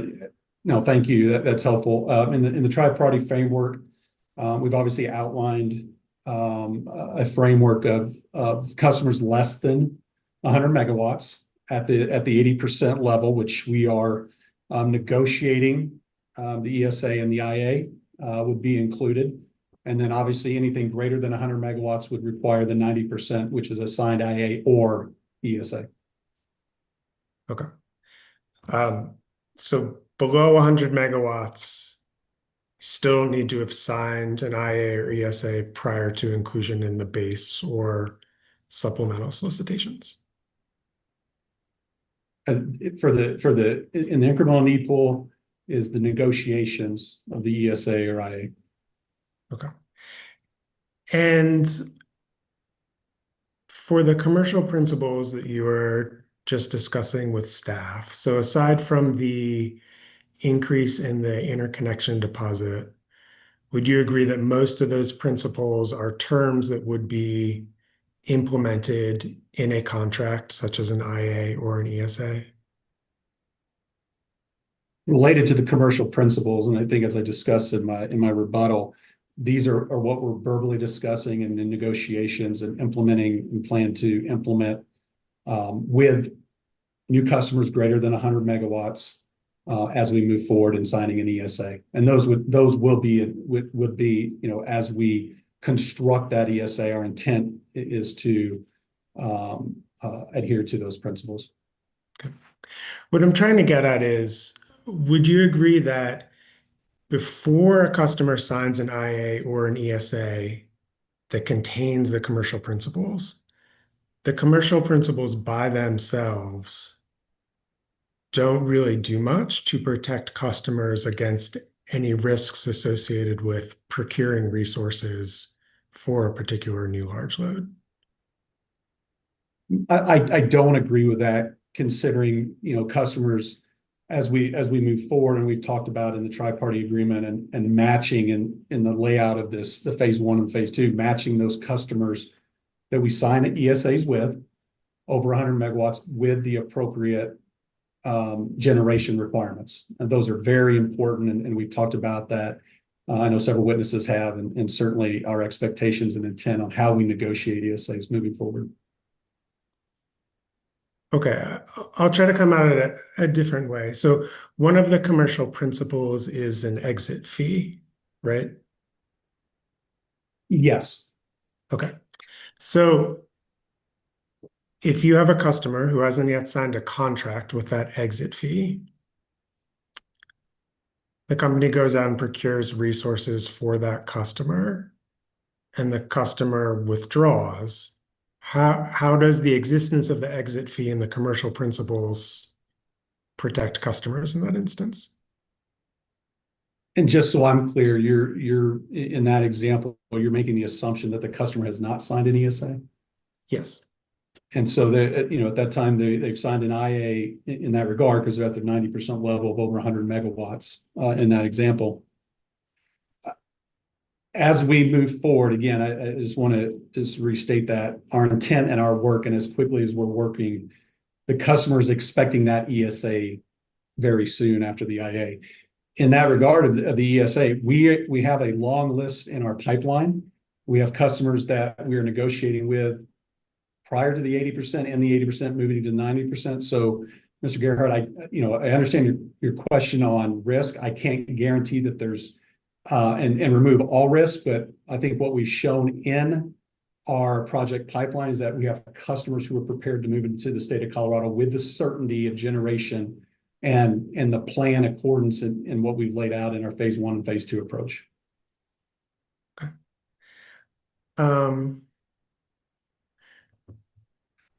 So have you heard, well, I'll phrase it this way. My understanding is that the company has stated that it believes that if it were to go out and procure resources for a customer before it has signed an IA or ESA, and then that customer withdraws, the company is confident that another load would materialize to utilize those resources. Is that a fair representation? Could you give me maybe an example, Mr. Gerhardt, of that, and thinking about kind of a real world or a denote to a previous witness response? Sure. So I heard Mr. Eiley say something to the effect of the company believes that there is not that much risk of procuring resources for a customer before it has signed an IA or ESA, because the company believes that if that customer withdraws, new load will replace it and utilize any resources procured for that customer. Do you recall Mr. Eiley saying something to that effect, or is it your understanding that that's the company's position? Yeah, thank you. And that did recall. I appreciate that. I am in agreement with that. And I would, I'll just note, a couple of items. Obviously, within this hearing and proceeding, we've got significant requests on other growth outside of large load or strategic economic development customers or data centers. So I am in agreement with that. We are also currently, and I think this has been represented, we're behind the ball. We're behind in our ability to meet new load growth and customer demand. I would say from my experience, Mr. Gerhardt, and how I've worked in other jurisdictions, if we get to your example and we have some length for a short period of time, I welcome that length because it allows us to plan accordingly, allows us to create economic development opportunities for current customers in Colorado and for customers who want to locate here in the future. Thanks. My questions around this are really around the issue of allocation of financial risk if the company's prediction turns out not to be true. And so my question is, has the company proposed any mechanism by which, if the company were wrong and it procures resources before a customer is signed an IA or an ESA, and then new load doesn't materialize, would any of that financial risk from stranded assets fall on the company under the company's proposals? I am not aware of any proposal related to your example. Okay. And if the company is so confident that new load would materialize, would the company agree to share in some of that financial risk associated with the risk of stranded assets? I'm not willing to agree with that at this time. Okay. So I have just two more topics for you, Mr. Bailey. Thank you. My understanding, as we just talked about, is that for customers 100 megawatts or more in the incremental need pool, the company's position now is that it would only activate the need pool for those customers once they're at the 90% probability. So they've signed an IA or an ESA. Is that correct? Related to the incremental need pool, the trigger, as is explained in the tri-party framework. Okay. So the company believes that at least for that subset of customers, waiting until an IA or an ESA has been signed is workable for both the company and those customers, right? And make sure I'm clear, representing the trigger of the incremental need pool? Yes. Yes, we do, and we also believe it's prudent based upon our approach to my updated base load forecast and the customers we have in the pipeline and represented in our probability analysis. Okay. And I recognize this is not the company's preferred approach, but wouldn't it also be workable to use that same 90% threshold for all new large loads? Are you representing those large loads over 100 megawatts? Over or under? I don't believe so. And again, I know you weren't representing the strategic economic development customers, but those are a great example of customers who are on our system and may not hit those probabilities currently, but are required in our plan to serve them is paramount on having generation and for them to meet their expansion plans. And so as an example, you may have a customer that is under current contract and is in that expansion phase. And so it's very important to meet those needs specific to those customers under 100 megawatts. So the 80% we feel is also a prudent approach too, as we've laid out in the tri-party framework. Let me try to separate that out. So let's deal first with new large loads other than strategic economic development customers. So for anyone who's not classified as a strategic economic development customer, why wouldn't it be workable to apply the 90% threshold to all new large loads? Well, I mean, the hypothetical I'd have to really think about, but I wouldn't agree with that because it's such a broad base of new customers coming onto our system below, to your example, below 100 megawatts. That I think there's nuances there that we would just have to consider. So I can't agree with that 90%. It's an interesting question, but it's certainly not laid out in our agreement. Okay. And then just the last set of questions. So returning to the strategic economic development customers, you could procure resources for those customers through the incremental need pool, correct? The current customers today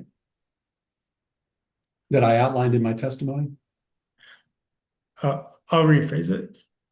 Is there any technical reason that there couldn't be a rule that says a strategic economic development customer can have resources procured for it after it's signed an IA or an ESA, including through the incremental need pool? Well, I go back to how we define those customers in my testimony. I think for the future, as several witnesses have discussed, if we have a customer come to us in the future, let's say after the phase 2 RFP, and they hit an 80 or a 90%, again, per the tri-party framework, that would trigger the incremental need pool at that time. Sure. What I'm trying to get at is, if you have a customer that's already located in Colorado and the company is claiming that applying the strategic economic development customer criteria, it believes that customer is likely to take service, why couldn't you wait until they have signed an IA or an ESA and then, if time is of the essence, procure resources for them through the incremental need pool? Well, in that example, you're likely, and actually not likely, you're delaying their needs of their expansions today. And so those in your example, those strategic economic development customers have meters set in the state of Colorado and are preparing or have announced expansion and have received either potential state incentives or government support. So we need to prioritize, as I discussed in the phase 1 request. Okay.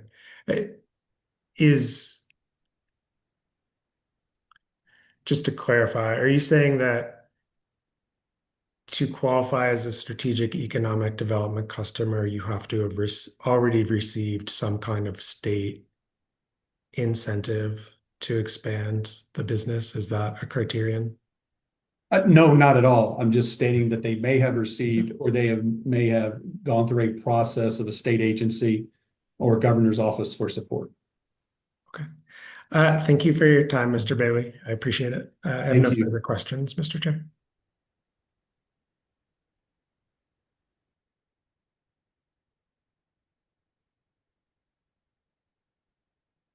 Why don't we take a 10-minute break to 2:55, and I show you with 40 minutes, Ms. Vitale. So let's take a 10-minute break and come back at 2:55.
All right, Ms. Vitale, it's 2:55 and I have 40 minutes for you.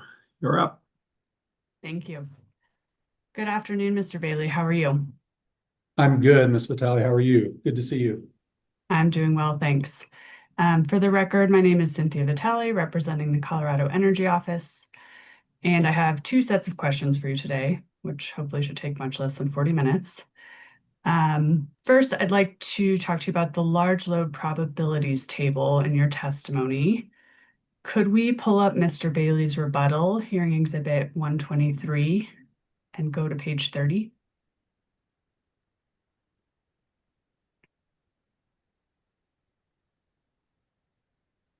Great, thank you.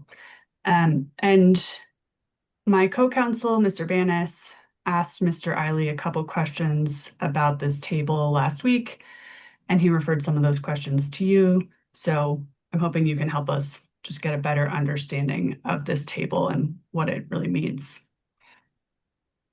So to start, this table describes the probabilities in terms of percentage of a large load coming online in relation to each of the 10 steps identified. Is that correct?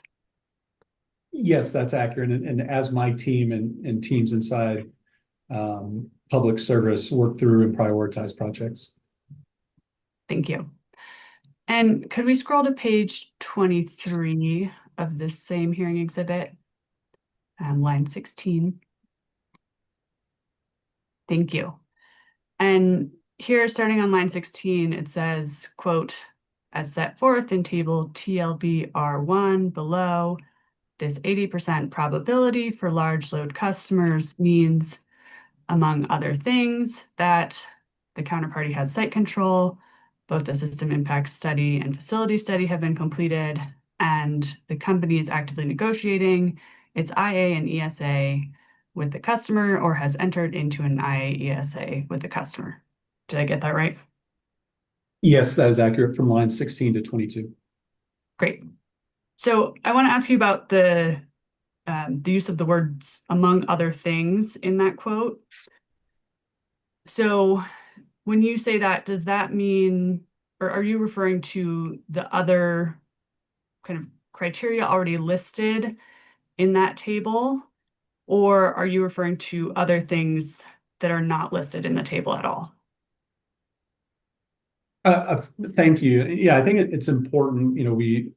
I did hear that the questions that were given to Mr. Eiley, so I appreciate allowing to clarify. So the first thing I would say is the site control is important, but I'd also point to site control could be they own the land. That's very important. I think as we look at the percent at 50, and then moving on from the facility studies and the system impact study.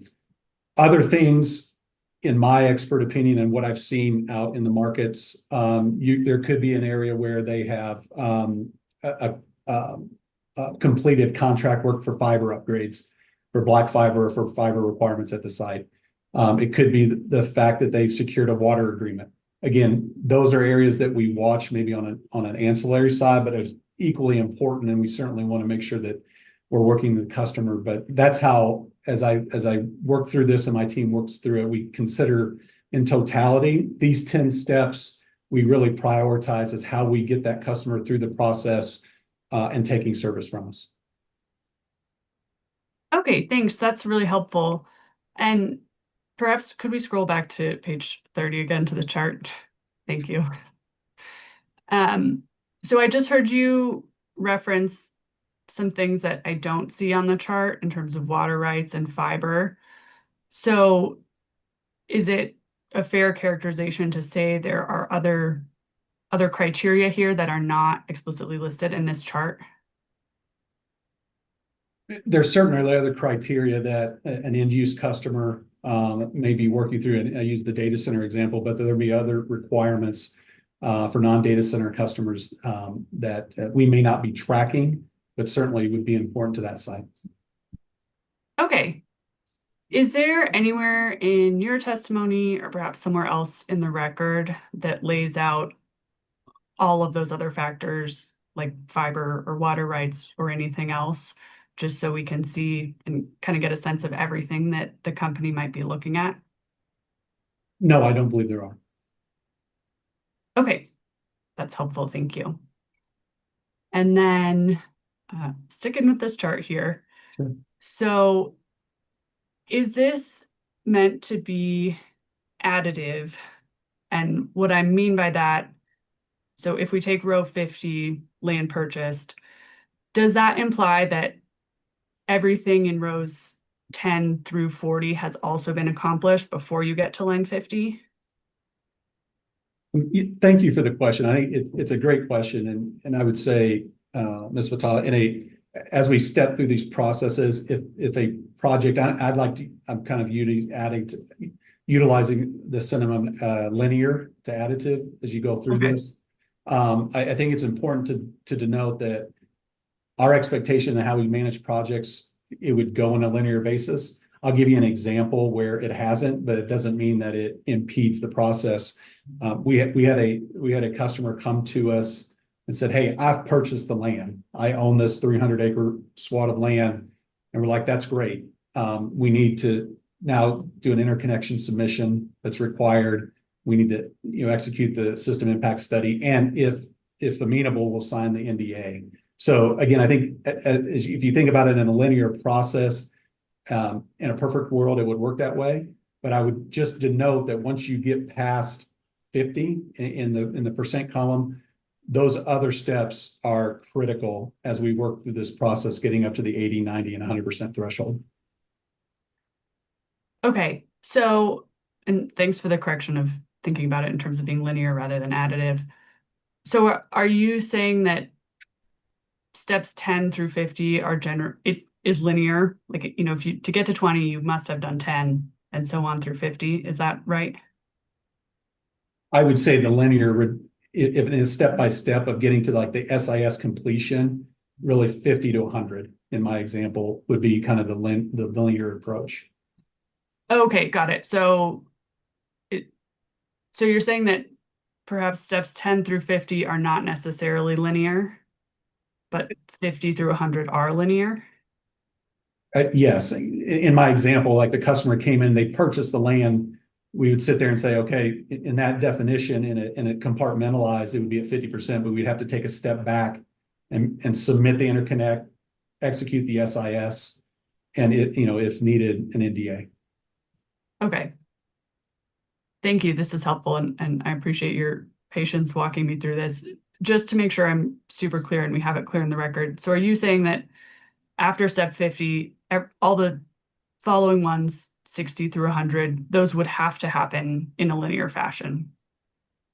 That is accurate. Okay. Thank you. I appreciate that. And then, maybe getting a little more into statistics here. So the table shows there are 10 steps a potential load would need before coming online. Is that right? Yes, as depicted here. Okay. And then each step makes it 10% more likely that the project would actually come online? Yes, as we've defined. Okay. And Mr. Banis asked Mr. Eiley this question. Has the company conducted a statistical analysis to reach the conclusion that each step makes it exactly 10% more likely that the project will be successful in coming online? And so now I'm asking you that question. Has the company conducted such a statistical analysis? Thank you. We have not completed a statistical analysis, and what I'd really dive into here, and I appreciate the question. Excellent question. When we created this step process, we were internally really trying to dive into key project and stage gate management. And so prioritizing the top projects, as we've discussed, and then also making sure we weren't pushing projects ahead of a schedule that wasn't going to meet the needs of the utility and certainly the customer. And so this is, I would admittedly state, this is very granular.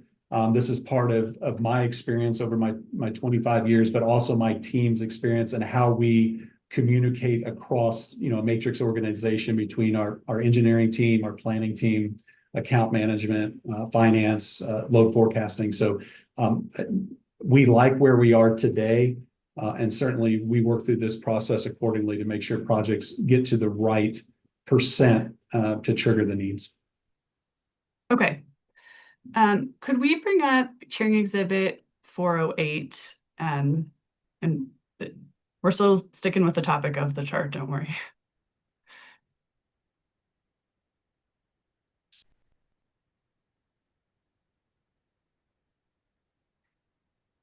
Thank you. And could we just scroll down so we could see the sponsors? And thank you, that's perfect. Mr. Bailey, you're listed as one of the sponsors on this discovery response, is that correct? Yes, that is accurate. Okay. And so I'll read the first sentence in the response in subpart B, where it says, quote, "The assigned percentages are better interpreted as categories rather than specific probabilities." End quote. Did I get that right? Yes. Okay, so based on what you just answered to the previous question about the lack of a statistical analysis and then this response, is this a better way for us to be thinking about this chart? Is that each row is kind of a category rather than necessarily a specific exact 10% denotation? In that question, if that's helpful, I think if it's helpful to the parties to consider categories, what I don't want to lose is the importance of how we track these projects in the percent column. I mean, that is what's getting us to that 80 and 90 and 100% threshold. It's very important that we follow it as we described and laid it up in a step-by-step basis. Okay, that's helpful. Thank you. And then kind of focusing on the 80 and 90% that you just brought up. So again, this is a question that Mr. Banis asked of Mr. Eiley last week. So now I'll ask you whether the company would be open to replacing the percentages with instead explicitly defined steps. Can you be more specific in what you mean by specifically defined steps? Sure. And could we one more time bring back Mr. Bailey's rebuttal just so we have the chart in front of us? Oh, perfect. There it is. Thank you.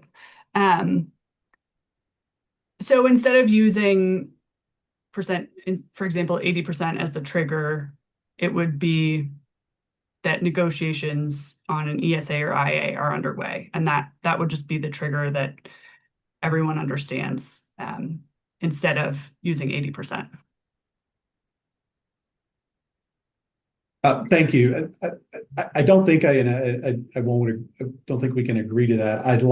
We like how the 80 and 90 and 100% in this example are defined in the step process. As I mentioned earlier, I think it's really important to retain to this. Now the title of the column, to your point, if it helps with clarity, may change, but we really want to stick to the importance of what we are doing and how we're executing these steps appropriately. Okay. And I think kind of calling back to our earlier discussion about the quote where you reference other things, and then we talked about how there are some things that your team would look at that are not listed in this chart.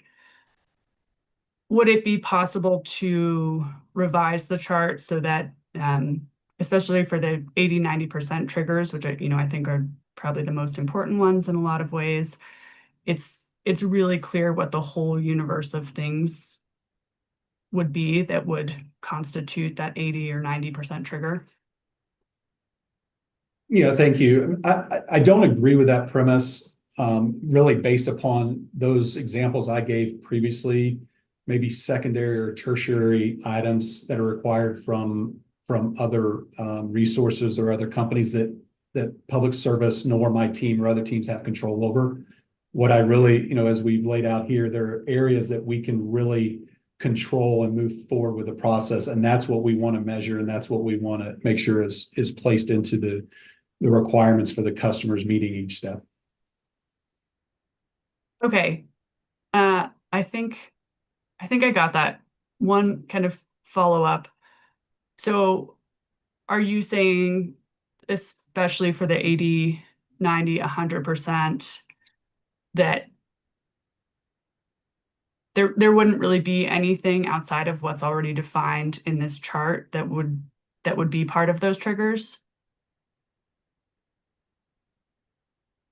Yeah, yes, as my previous statement, I think these are the right steps that we are taking to ensure that customers are coming online appropriately, as laid out here. Okay, thank you. I really appreciate you walking me through that and answering a lot of questions on it. You're very welcome. I think we are ready to move on to my next topic, which is interconnection agreements. And I know the company just introduced hearing exhibit 138, the interconnection agreement template, earlier this afternoon. We haven't had the time to do a real full review of it. So I'm going to try and ask you a couple of clarifying questions right now. And I don't think we need to bring it up, but I might ask for it at some point. So would all large loads that connect at the transmission level require an interconnection agreement?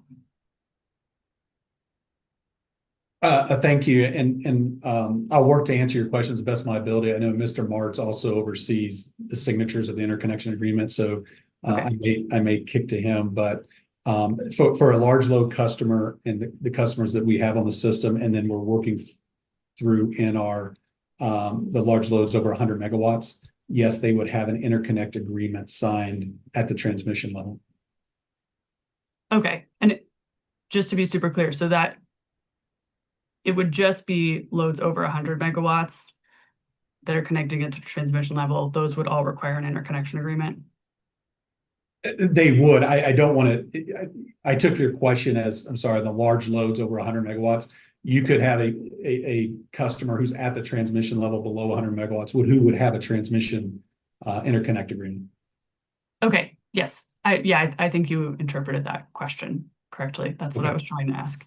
And then would all large loads that connect at the distribution level require an interconnection agreement?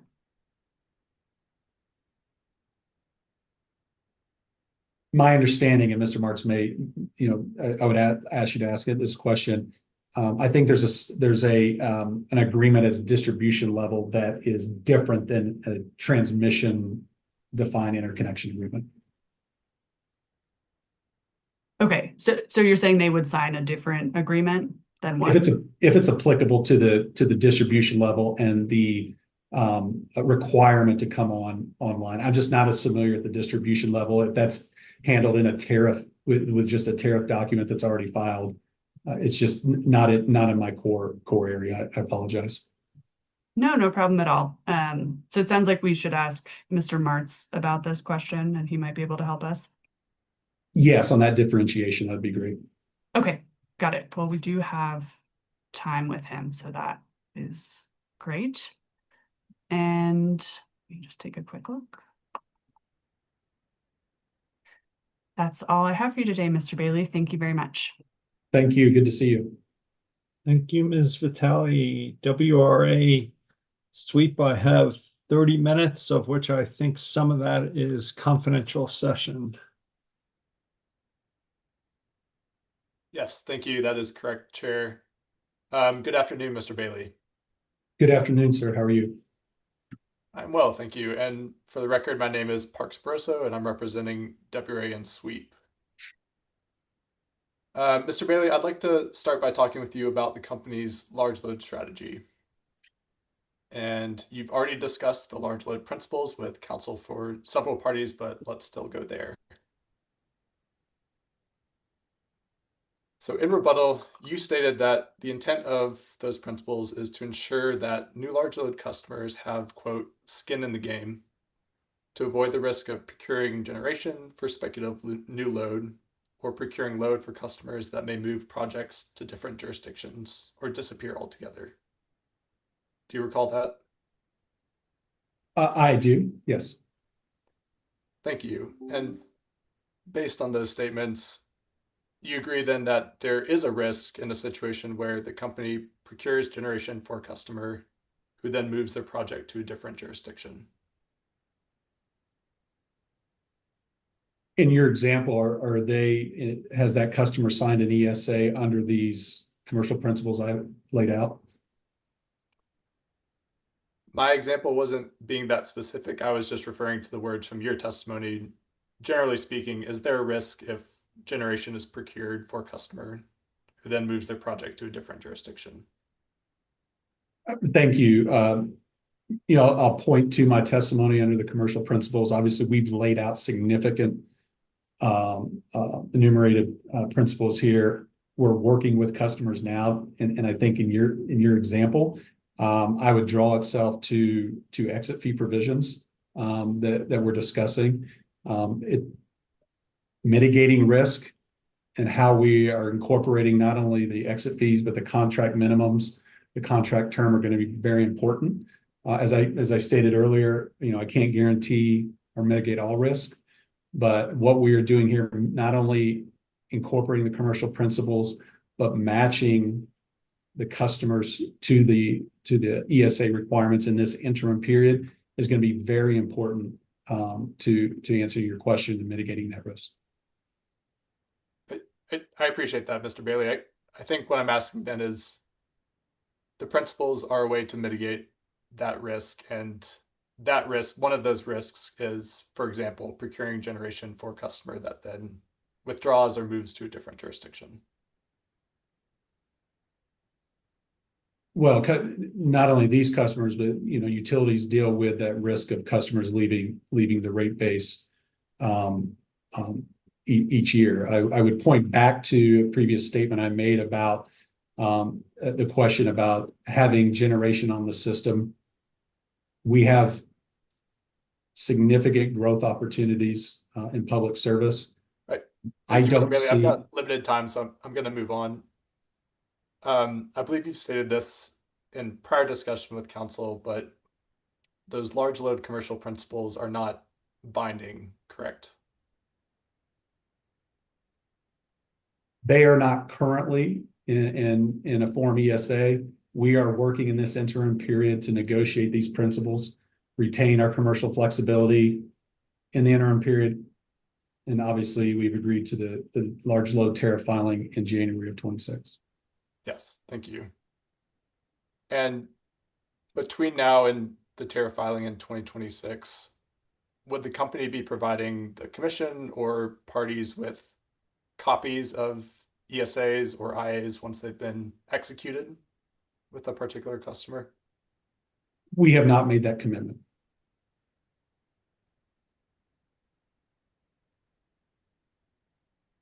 And so we've just talked through the fact that the principles are not binding, at least for the interim period until 2026. And the company's not made the commitment to provide those executed contracts. I guess my question is, how will the commission or parties know the extent to which any of those principles are actually reflected in a contractual agreement with any given customer? Yeah, thank you for the question. Let me take a step back, and I think it's really important. As we've denoted in the updated base forecast, we've got 9 important customers that we've asked for approval in the phase 1 approach. All of those customers except one, we have an ESA with. So as we're incorporating these commercial principles, I can tell you that we are having those discussions verbally and placing in those commercial principles. And so we are doing that diligently because 1, the customer wants to sign an agreement, but 2, in signing that agreement, they need the certainty of the generation plan and what we've laid out in the phase 1 and the phase 2 approach. So thank you, Mr. Bailey, but I don't think that answers the question I asked, which is to what extent or how will the commission know how many of those commercial principles are actually being reflected in those contracts? I think my understanding is that because those principles are currently negotiable, it could be 1, it could be all, it could be some that actually make it into the contract. Well, again, I go back, we're maintaining the flexibility. I think it's important to denote those customers over 100 megawatts, our intent and our purpose is to implement these commercial principles. That is where we are today, and I can tell you we are doing that right now. Okay. And I apologize for asking the same question, but there's no way that the commission will know the extent to which those principles will be in the contracts under the company's proposal. Is that correct? I believe, as I previously stated, we are not asking for submission or approval of those contracts.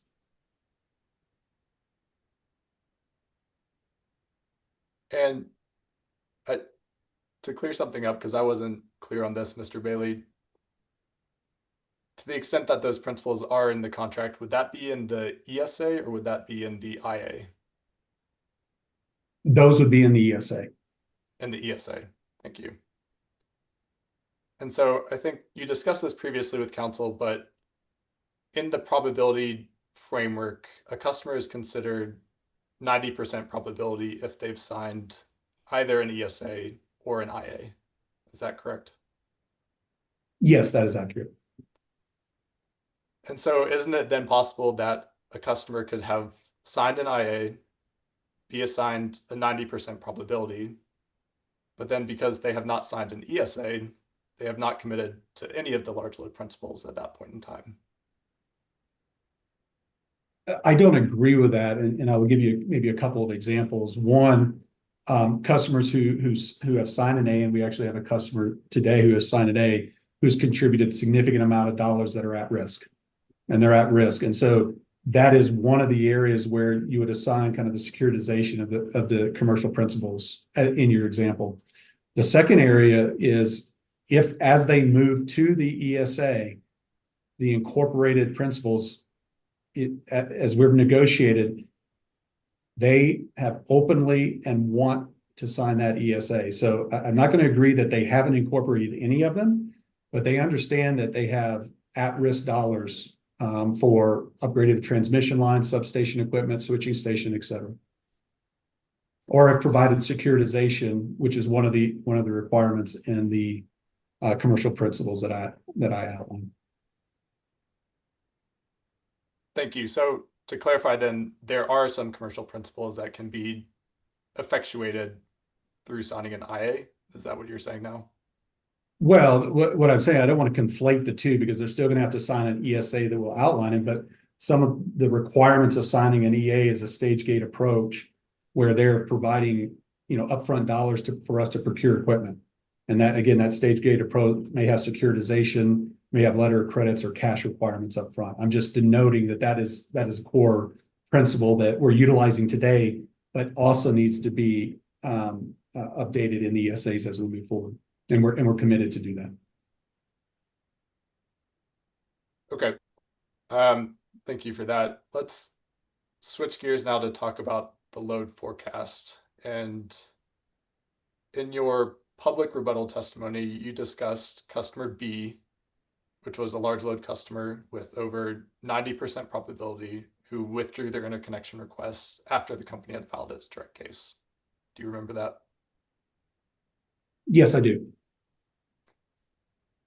And I'm paraphrasing here, and we can pull up your testimony if it's helpful, but you discuss how interveners point to this as an example of large loads being speculative or uncertain, but your argument or the company's argument is that the entire reason the customer withdrew was due to a lack of certainty. Does that sound right? Yes, that is accurate. And great, thank you. And when the company began discussions with that customer B, did you inform that customer of the existing Colorado resource planning process and what to expect in terms of timing for interconnection? They were well aware of the process for the interconnection agreement, also the ESA agreement. I will be very clear.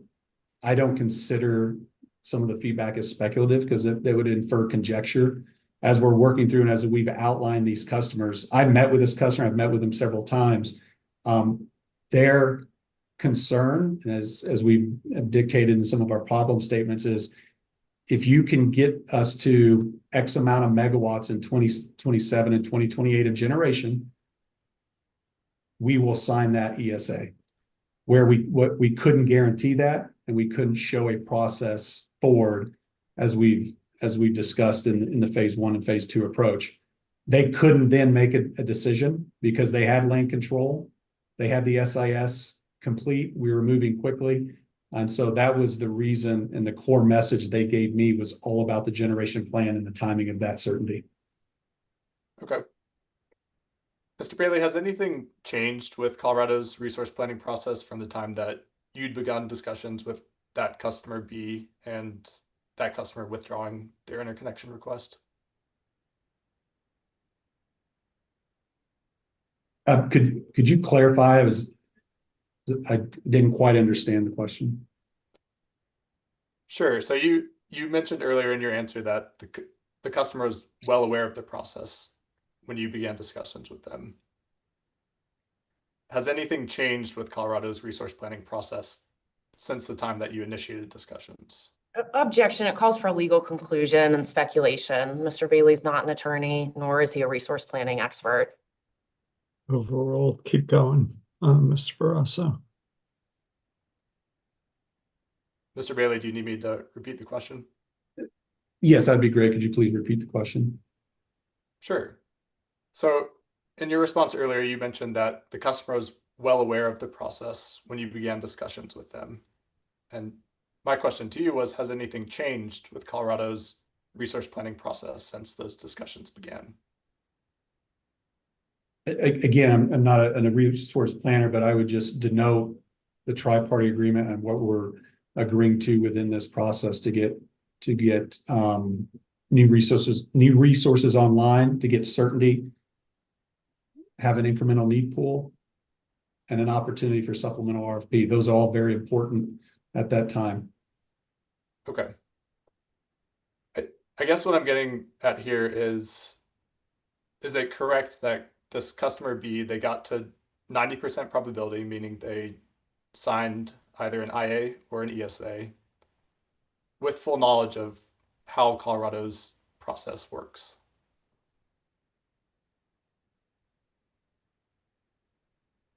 Related to when generation can and will come online? Correct. They're certainly aware of the timing. They're also very aware that utilities and parties were working together and trying to work together to expedite that process. But again, if I can't give certainty and provide certainty because it hasn't been approved, I'm not going to enter into an ESA with a customer with a lack of generation in the time frame they need. And when you were communicating the process with this customer or with other customers, were you also indicating the company's current capacity position? In other words, the fact that the company is not currently capacity long? They were certainly aware of the dynamics of that. And I would also denote that the customer has the option to come back into our project pipeline, and they may one day. We continue those discussions. They're a key partner and a key customer in other locations. Thank you. And a clarifying question here, because I'm not sure the answer. In terms of negotiations with prospective customers, at what point in time do they receive the total estimated cost for receiving and initiating service? Is that once you're in negotiations over an ESA and IA? Is it some point sooner in the process? Thank you. Just to clarify, I just want to make sure we're discussing the interconnection of like a transmission and a substation. Is that your question? Correct. So they will receive those preliminary numbers as you go into the facility study, and then they are outlined in the interconnect agreement. And then there's obviously a true up mechanism. Great, thank you. That was very helpful.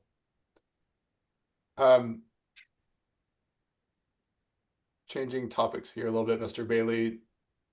In your rebuttal testimony, you'd included a question and answer on trends in other jurisdictions.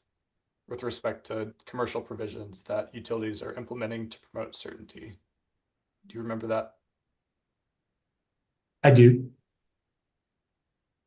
And we can pull up your testimony if it's helpful. It was at page 45, but is it fair to say that you keep up to date with trends across the country in terms of other utilities that are seeking to serve demand from new large customers?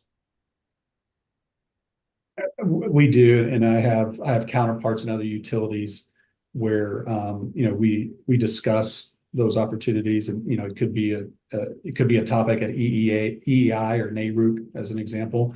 I will denote there are obviously nuances based upon the jurisdiction and the utility and the position of generation or transmission, and so there's not a one size fits all in that accord. And so I think we take information and we absorb that, educate ourselves, and then utilize where appropriate, but also I think really dictating the importance of how we're bringing new customers on the system is how we are working through that process.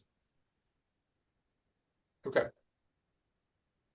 Are you aware that some utilities across the country, in response to data center interconnection requests, have sought to modify their transmission and distribution line extension tariffs?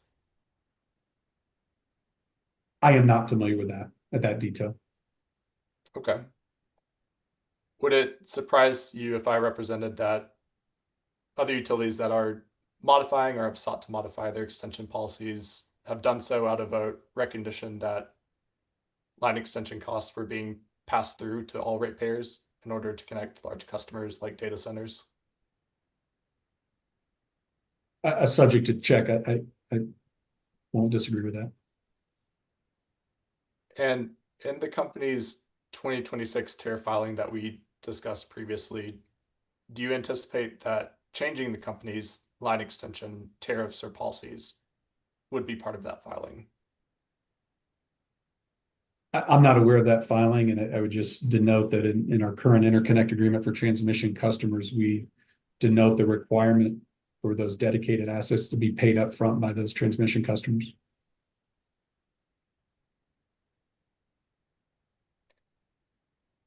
Last line of questions for you here, Mr. Bailey. I'd like to discuss that category of large load customers that we're now referring to as strategic economic development customers. And Great, thank you. Sure, I couldn't find a definition in the company's testimony. Do you have a definition for us of what should be considered a strategic economic development customer? Yes, thank you. As I point out in my testimony, and as denoted in the schedule, those 5 customers are current customers. They employ or will employ thousands of employees, contribute to the tax base. They are creating products that everyone on this call is aware of. They are very important to the local economy and are taking service from public service now. So just picking up on the first part of that, does that mean a customer must be a current customer in order to be a strategic economic development customer? No, I wouldn't define it that way. Has the company developed any metrics or parameters to define or classify a new large customer as a strategic economic development customer? We don't have specific definitions. I would just point to the fact that these are very important customers to the Colorado economy who have significant local, regional, and state support. And so we take that very seriously. We have a duty and obligation to serve them. And that's our expectation as we move forward in this request.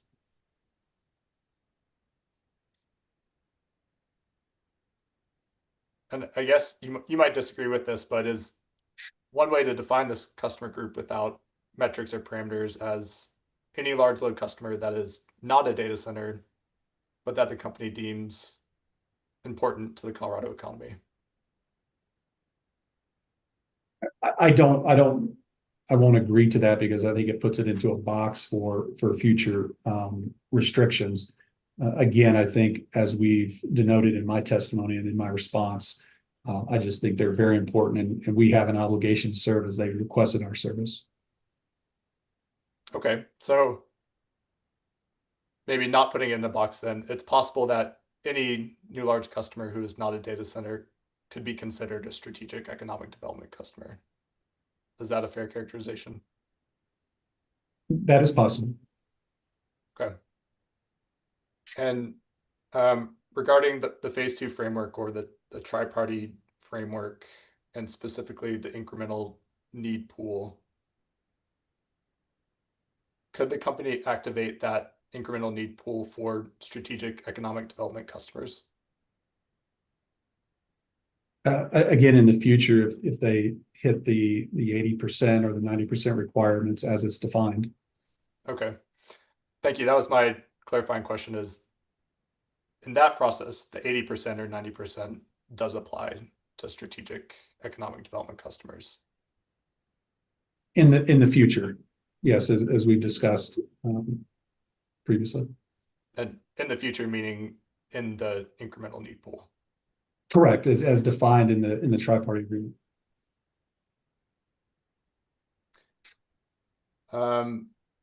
Thank you, Mr. Bailey. Those are all of the public questions I have for you. Thank you for your time.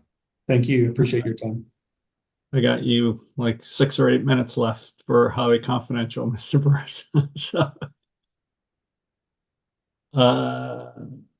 let's see. I got UCA 60 minutes, not including some confidential time. Mr. Bunker, it's Yes. 3:36. Yes, thank you, Mr. Chairman. And yes, just to clarify a couple of the witnesses that we waived cross on, I moved that time over for the highly confidential time. So thank you for that lenience. I appreciate it. All right, Mr. Bailey, good afternoon. Good to see you again. Mr. Bunker, great to see you again. How are you? I am well, thank you. Hope you are as well, also well. I am. I appreciate it. Good. Let's start with a little background here, if we could. Your hearing exhibit 107 is your direct testimony. And on page 5, you indicate, and I'll wait until it's pulled up. Thank you. On page 5, at lines 4 through 6, here you indicate your testimony supports the company's JTS base case planning forecast for Piesco's large customer load forecast. Is that correct?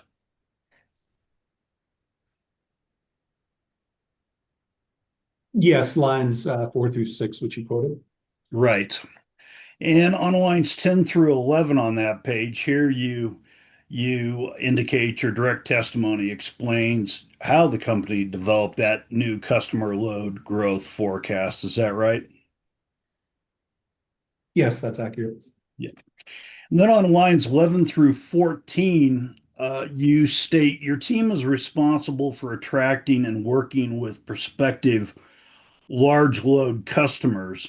So is it correct to interpret that as your group not only tries to attract these kinds of customers, but you negotiate the contracts with them? Would that be accurate?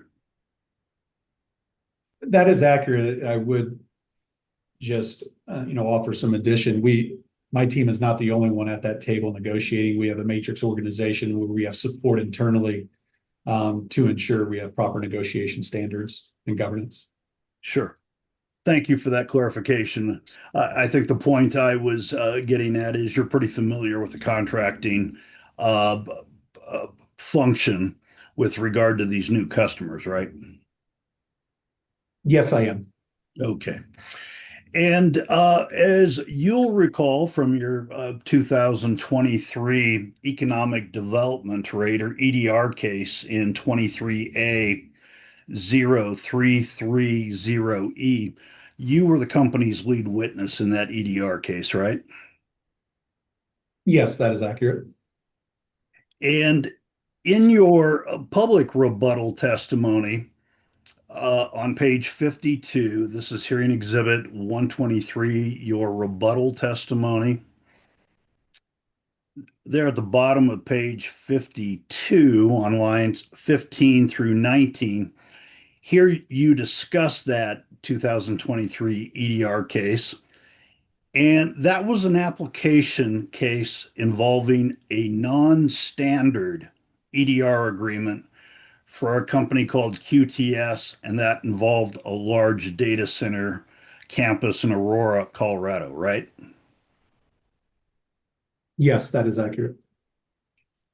And can you confirm one of the differences between a standard EDR agreement and the non-standard EDR agreement is that a standard EDR agreement is for a new load of between 3 and 20 megawatts, and a non-standard EDR agreement is required for a new load of 20 megawatts or more.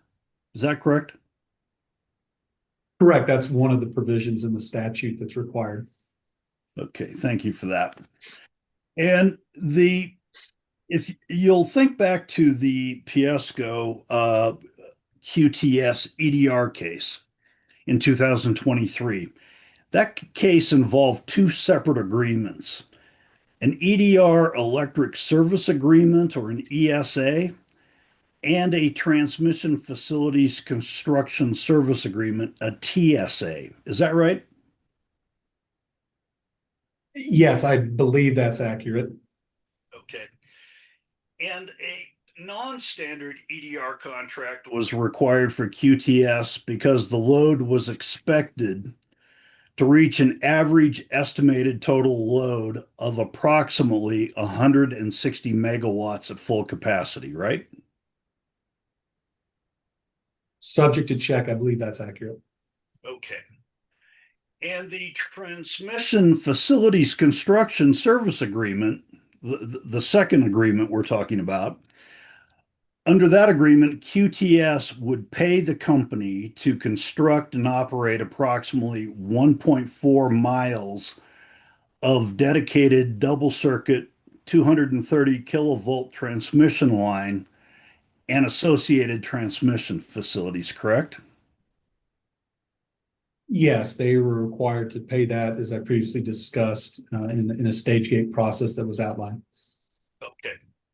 So given that public service does not currently have an approved large load tariff, is it correct then that the contractual relationship between Piesco and a new large load customer currently would be one of two sets of contracts? And that is a combination of an EDR agreement and a transmission facilities construction agreement, such as was the case with QTS. Or the second option would be the electric service agreement, the ESA, and the interconnection agreement, which you just spoke with some of my co-counsel or fellow counsel about. Is that right? Yes, I just want to be very clear, the relationship with the end use customer will be with both the IA and the ESA. IA stipulating the infrastructure agreement, the ESA stipulating the electric or energy service agreement. Right. So I know my question was a little long, but it would either be the EDR situation like QTS has, or it would be the electric service agreement and interconnection agreement, which you were just cross-examined about by the last couple of counsel. Is that right? With the challenge, and I'd point to my rebuttal testimony, and we've been very clear about not utilizing and not extending the EDR as we've done previously with QTS. So I would only stipulate to the fact that they would have an ESA and an interconnect agreement at full tariff rates. Okay. So that actually gets to my next question, and that is, I take it you were listening to Mr. Eiley's testimony last week, and he indicated that with regard to large load demands, the company intends to stop offering new discounted or economic development rates. Is that right? Yes, I believe that's a paraphrase of his expectation and certainly mine in my testimony. Okay. So, is it correct that Public Service currently has a total of 2 EDR customers? And that is Pepsi under a standard EDR agreement and QTS under a non-standard EDR agreement? Excuse me, I'd like to just voice an objection that I'm concerned that we may have been starting to disclose some highly confidential information related to some of these customers. The company is open to going back and reviewing the record to confirm that, in which case we may seek to strike from the record or at least mark as highly confidential from the record. That would include individual customer loads, as well as certain customer names. The company, again, like I said, we're willing to go back and confirm whether or not some of that information is highly confidential, but I do just want to voice a preliminary objection that we have some concerns. Mr. Bunker, can you confirm that your questions aren't highly confidential or even confidential? I don't think they are. I know the QTS stuff wasn't. No, it isn't. And if you look at the application, the QTS application on pages 2 and 5, you'll see some of the information I just asked about. In the application, in that case, in 2023, Pepsi is as far as I know, a standard EDR agreement customer under the commission-approved tariff. That sounds right to me, Ms. Shields. I'm very familiar with the well, reasonably familiar with the QTS record, and that is public. So keep an eye out, but keep going, Mr. Bunker. Okay, thank you. Kind of to go full circle to just finish up this topic. Since the EDR agreements will no longer be offered if a large load customer approaches Public Service regarding a new large load service agreement at this time, and there's no large load tariff in place at this time, is it correct then that the combination of the electric service agreement, the ESA, and an interconnection agreement, the IA, are the contracts the company will use to negotiate between Public Service and a new large load customer? Yes, with the pointed to my rebuttal testimony on the commercial principles that I've outlined in this interim period that we're working towards. I do want to make sure that we're very clear about one item. While we are not currently, and again, to Mr. Eiley's point and to mine, extending an offer for the EDR, we're not taking that out of our tariff book, as an opportunity. But again, as we've stated, we're governing that process. Certainly, we have a requirement and the commission has a requirement for due diligence there. But I just want to be very clear about that. Thank you for that clarification. And I think if I understand what you've just alluded to, the EDR tariff will still be in place in the tariff book, but when it comes to large load customers, between now and the time the large load tariff is approved by the commission, Public Service would really exclusively utilize the ESA and the IA contracts for a large load customer. Is that a fair assessment?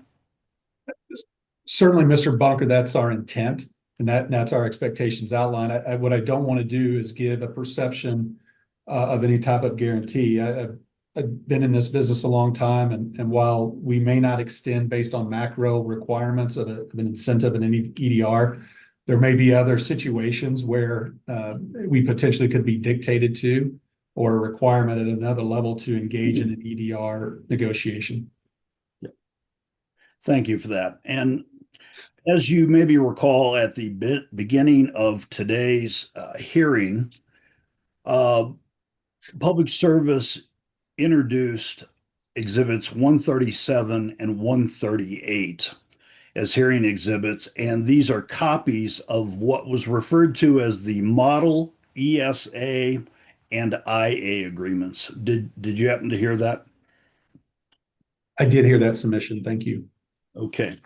So I'll admit, I have not had a chance to fully review either of these two agreements, but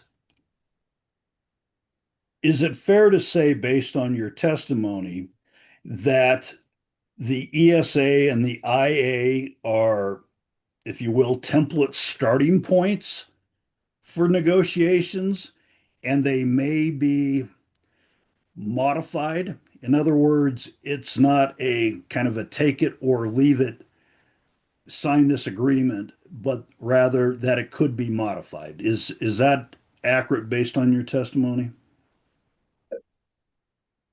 Yeah, with one condition, and again, you may ask this question, Mr. Martz, on the IA. From my background and my experience with IAs, they're certainly more formatted to the infrastructure. And so when you talk about a negotiation, I wouldn't be as familiar with those negotiations outside of defining a stage gate payment. On the ESA, yes, that to your point, that is the form. And again, as I've discussed and testified earlier, utilizing the common principles that will be placed into that ESA as we work forward with new customers in this interim period. Okay. And the commercial principles that you have discussed with Mr. Barrasso and I believe perhaps other counsel during your cross-examination, the commercial principles, would those be things that are included already in the ESA and IA, or would those be negotiated terms that are included in the final document to be signed? The latter. Those are expectations, and as I've previously stated, what we are working through today, and our intent is to have those commercial principles in the agreements until the large load tariff is filed. Okay. So in order for the commission or the other parties in this case to know what is in the final draft of an ESA or an IA, it would require that the commission and the parties be able to see a copy of it, right? For them to view it, yes, to see a copy. Again, I go back to my testimony. We're not requesting or asking for a requirement to file these for review and or approval. Okay. But of course, if the commission directed you to file them, you would, right? Yes. Okay, thank you.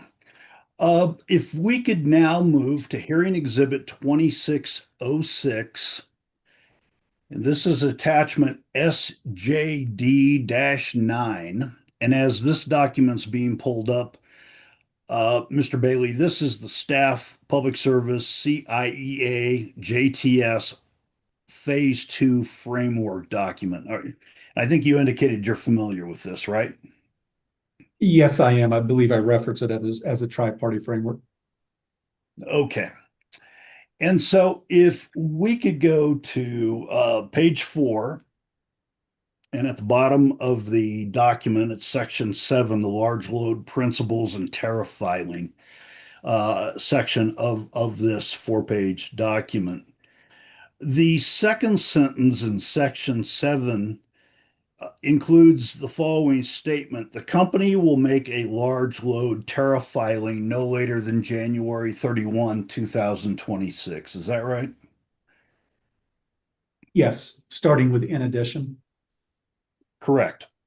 And is it your understanding during Mr. Eiley's testimony last week, he confirmed Piesco now intends to file the large load tariff by January 31st, 2026? Yes, I'm aware of that. Okay. Focusing on the first sentence in that section 7, and here it says staff, the company, and CIEA agree that the company will use the large load principles listed in table TLB-R-2 described in the rebuttal testimony of Thomas Bailey. And my question for you, sir, is what do you interpret using the large load principles listed in your rebuttal table TLB-R-2? What do you interpret that to mean? I don't know if I agree with interpretation. I would just state that what is in this framework is we will utilize the large load principles as I've listed in TLB R2. I believe it's pretty straightforward.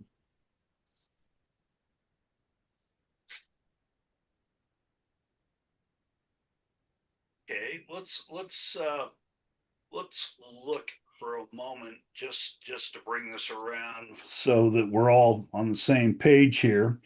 This would be your rebuttal testimony, Exhibit 123, and I don't recall where table 2 in your rebuttal testimony is. I know there's one on page 30, but I don't recall if that was table 1 or 2. Page 40. Page 40. Thank you, sir. You know your testimony well. Appreciate Yes, sir. it. All right, table 2. This is the summary of the large load commercial principles. Okay, so as we can see, there are a number of commercial principles and the summary, and it goes on to the top of page 41. So there's a handful of roughly 10 criteria or principles, and then a summary that in some cases is a few words, in other places it's multiple sentences, right? So, Yes. So going back to what it states in section 7 of this, what you've recalled the 3-party or the tri-party framework, and it says that the company will use the large load principles listed in this table, table 2. What you're saying there is that the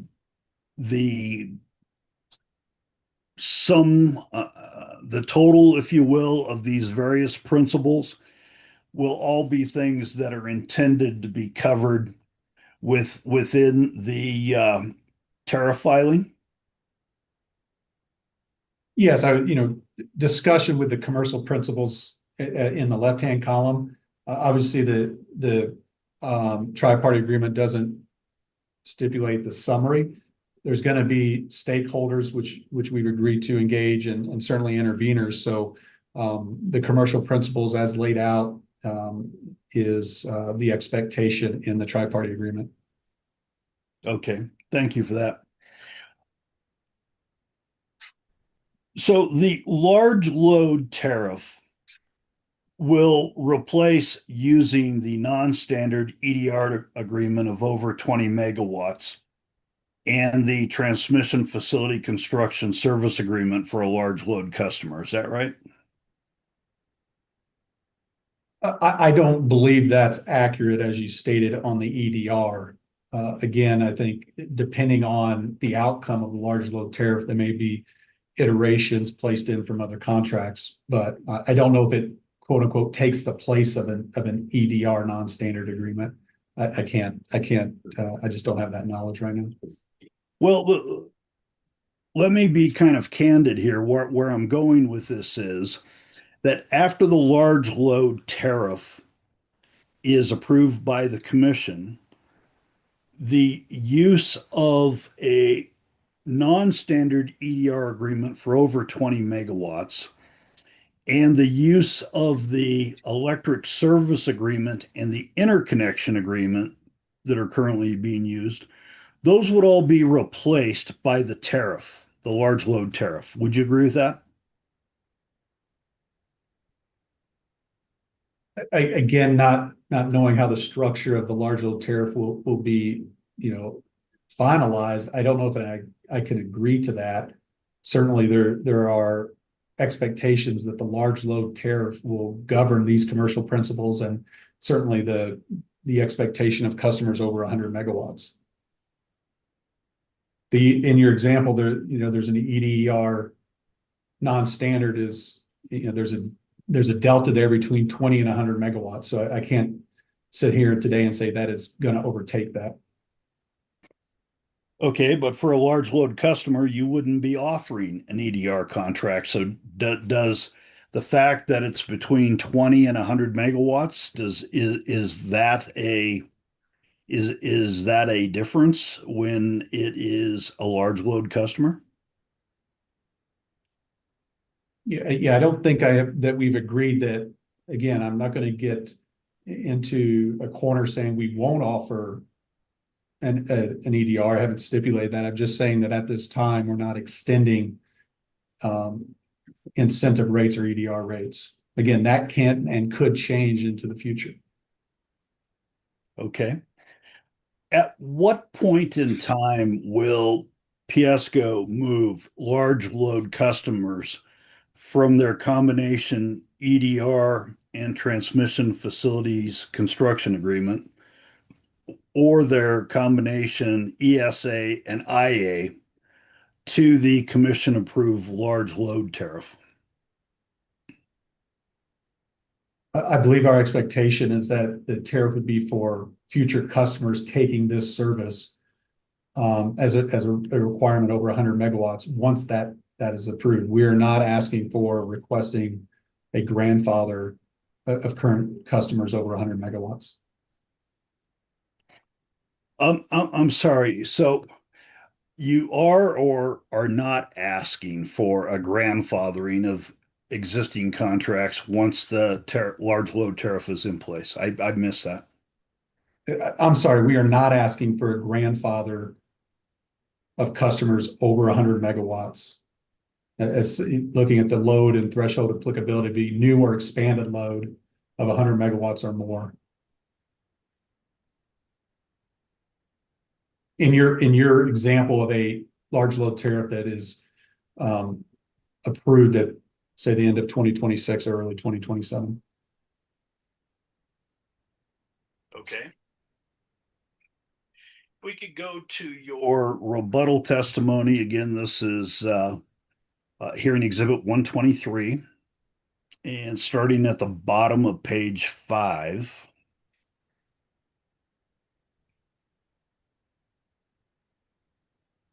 And here on line 8, you talk about the 3-pronged strategy called the large load strategy. Is that right?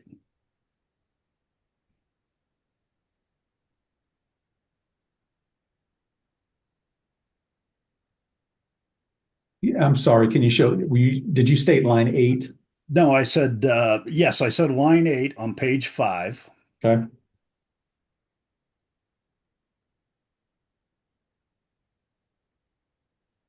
And I'm sorry, can you restate your question there?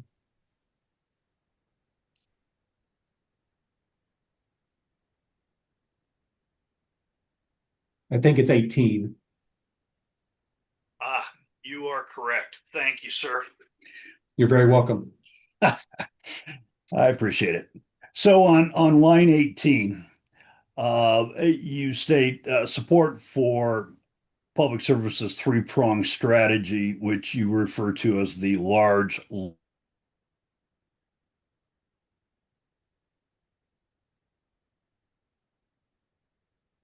Mr. Bunker, I apologize. I think you froze for a couple seconds. On line 8 on page 5, or line 18, I'm sorry, you refer to a 3-pronged strategy, and you also talk about the large load strategy. I do to your question. There was an intermittent period where you were frozen. I just want to make sure I heard the entire question. Yeah.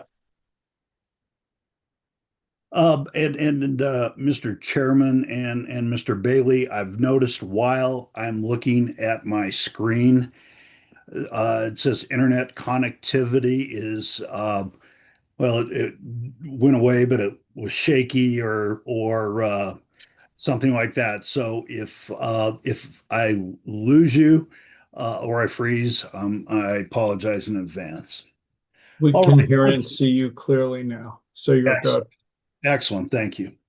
And Mr. Bailey, on line 20, here you talk about the first prong of this large load strategy, and it would be the 2 RFP process and the creation of an incremental need pool and or a new large load tariff, correct? Yes, lines 18 through 23. And I'd like to focus on the tariff. And if we could scoot to page 25 of this document. And at lines 20 to 22, and in your footnote 27, you indicate parties recommend a variety of additional processes, which include directing the company to file a large load and or clean transition tariff, right?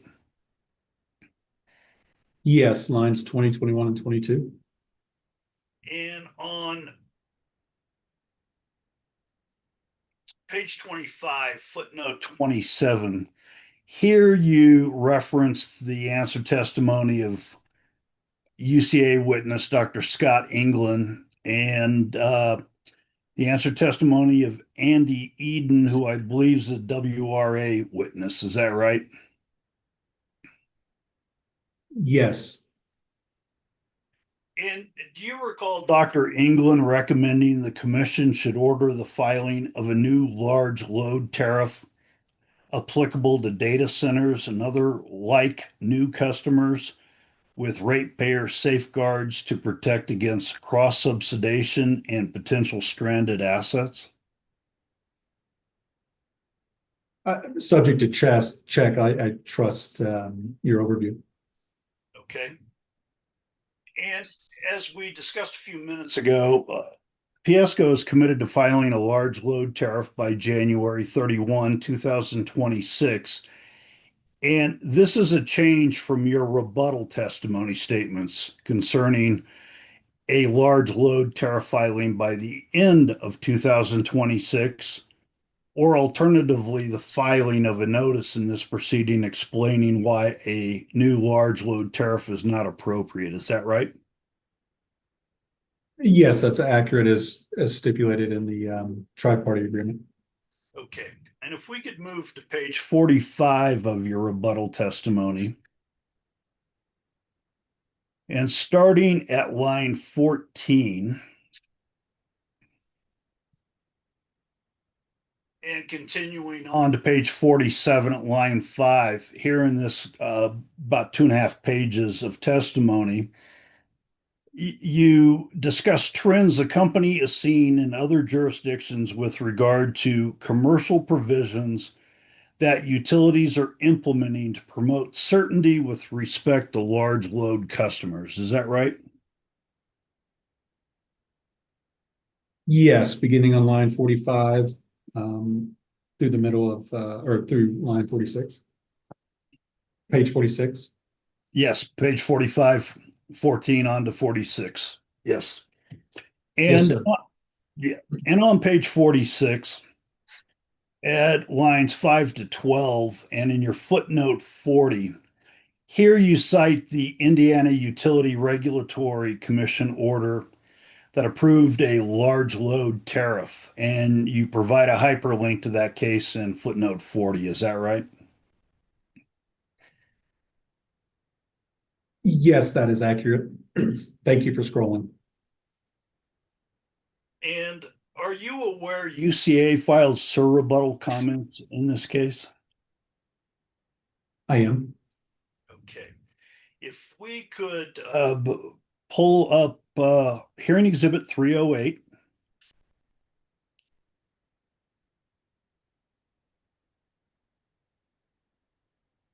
This is the exhibit that has a bunch of things titled 308. So what's the actual title of it? Okay, this would be hearing exhibit 308 UCA rebuttal comments. Okay. And then there will be 3 documents, attachments 1, 2, and 3. And there are 2 affidavits. I do not need any of those 5 documents right now, just the comments. The comments are attachments 1, attachment 2, attachment 3. They're all 3 separate. Right. I do not need that. I just need the UCA sur rebuttal comments. Okay.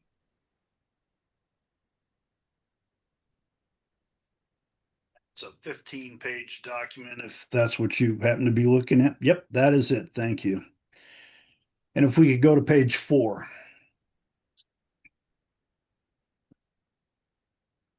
And here on page 4, you'll see that with regard to large load tariffs, that the UCA's proposals, and you'll see this in the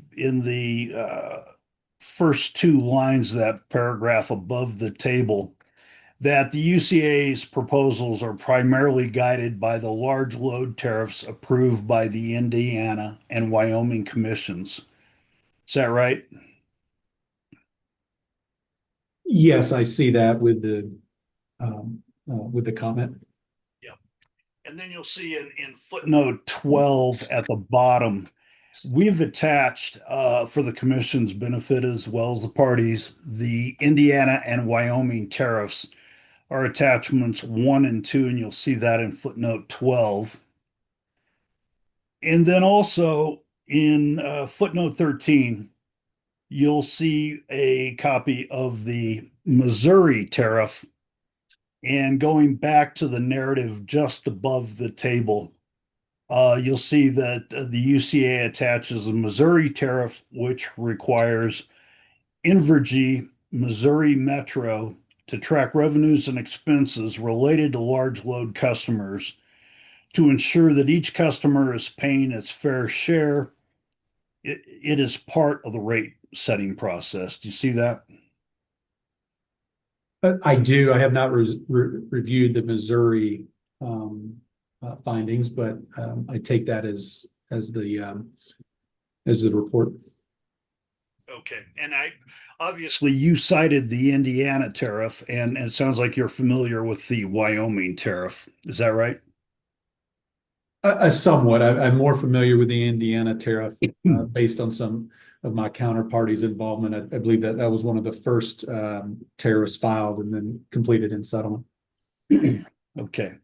And would you agree, Mr. Bailey, that the commission approved tariffs in Indiana, Wyoming, and Missouri are examples that would provide a good starting point with regard to a large load tariff and its terms and conditions for this commission, the parties, and for public service with regard to this January 31, 2026 filing? Objection. To the extent that Mr. Bunker is asking the witness to call for the truth of the matter asserted therein, these various documents, these various other proceedings, he's already indicated that he's not familiar intimately with each and every one of these specific tariffs. This is also similarly coming from the direct testimony of his own witness, who has the ability to be put on the stand and subject to cross-examination. And I'd further object as counsel to the proposition for which Evergy Missouri Metro Special High Load Factor Market Rate Schedule stands for within the reference testimony. Mr. Bunker? I'm asking the witness, Mr. Chairman, whether these are 3 examples that might be used for the drafting of a large load tariff here in Colorado. Are they examples that the commission, the parties, and public service could rely on in terms of a starting point? I'll overrule the objection for this specific question, but I generally agree with Ms. Shields that this should be left to your witness, and there's maybe not a lot more room to keep going on this exhibit, but I'll overrule the objection for now, Mr. Bailey. Thank you. Mr. Bunker, would you mind repeating the question, your original question? Sure. I'm asking if these three tariffs are examples that provide a good starting point with regard to a large load tariff and its terms and conditions for this commission, the parties, and for public service with respect to the January 31, 2026 filing. Thank you, Mr. Bunker. I don't agree with that assessment based on the uniqueness and the nuances that come into every jurisdiction. I've worked in two of these jurisdictions previously, and I can't denote or tend to understand how they have taken stakeholder feedback, how they've incorporated customer expectations. So I can and won't agree to that question.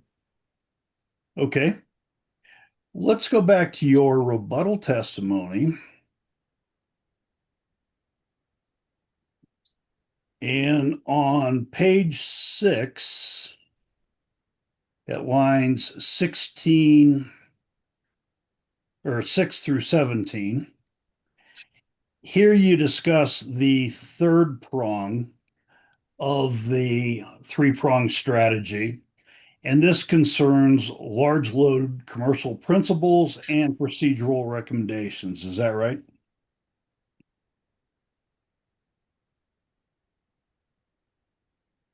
Yes, lines 5, 6, and 7. Yeah. And on lines 7 through 9, there on page 6, with respect to commercial principles, you state that such principles are designed to mitigate risk to existing customers and protect the company and customers against the risk of uncertain or phantom load. Is that correct? Yes, that is accurate. And if we had turned to page 39 of your rebuttal testimony, starting at line 18,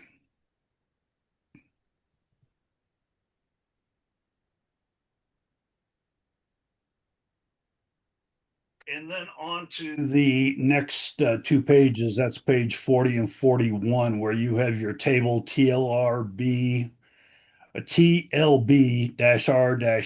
your commercial principles, which we've talked a little bit about.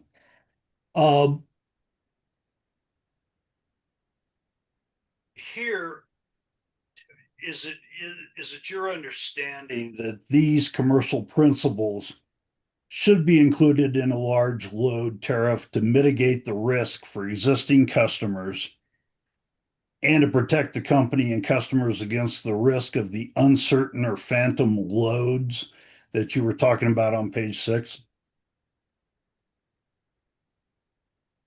Yes, I do, and I think we previously discussed as the statement in the tri-party agreement that we reviewed a few minutes ago. Again, with the understanding that retain the commercial opportunity for flexibility of negotiation, but the commercial principles are expected, and it's our intent to be in the large load tariff. Okay. So these commercial principles would be included in negotiations with large load customers prior to the large load tariff being approved. Is that right? Yes, as previously stated, we're utilizing those in the framework for this interim period to give some certainty to customers as they want to come online prior to the tariff. Okay. And if we could go back to hearing exhibit 308, this is UCA Sir rebuttal comments on page 4.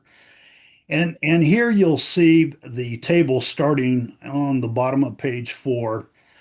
And this is your table, rebuttal table TLB-R-2, with an added column for UCA's recommendations. Do you see that?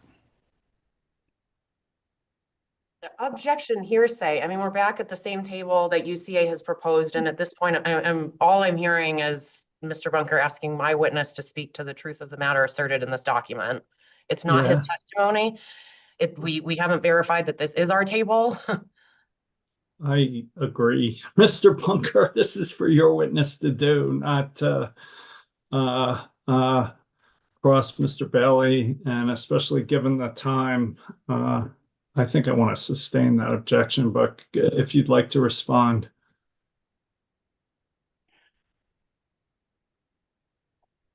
I will comment that this has been admitted at the beginning of the hearing as a hearing exhibit, that this is the witnesses table. It so states in the first sentence above the table at the start of the paragraph, and that I certainly don't have to ask or take the time to ask this witness, do you agree with each of the following UCA recommendations as to these 10 or 12 commercial principles? I wasn't planning on doing that either way. But the point is to be interrupted before I can even lay any foundation for asking a question. I'll just move on.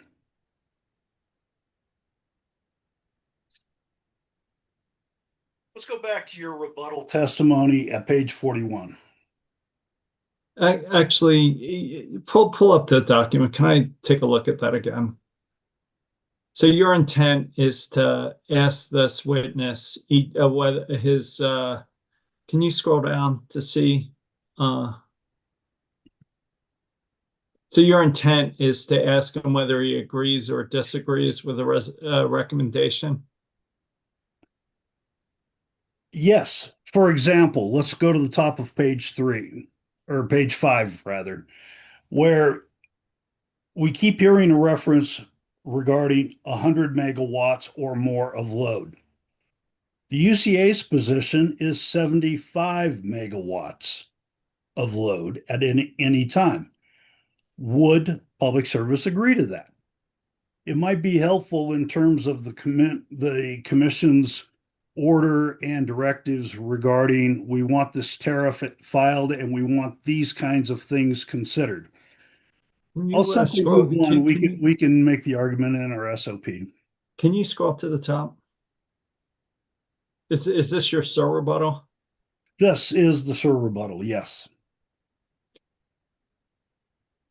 I think given how this case is postured, I think just if you can do this speedily and focus on the core ones and keep the whole thing to an hour, Mr. Bunker.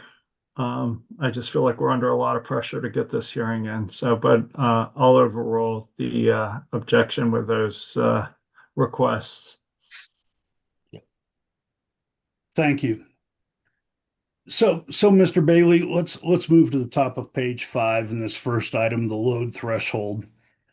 And there's been testimony regarding 100 megawatts or more is considered a large load. And would you agree with the UCA's recommendation that a new large load should be defined as 75 megawatts at any time? I won't agree with that recommendation, and also I would, again, I didn't create this table, and if it's referenced in that middle column as, I forget the title, I would like to, if the opportunity presents itself, check the language to ensure it's accurate for my rebuttal testimony. Okay. All right. I will just move on, save some time here. Let's move to page 41 of your testimony, your rebuttal testimony.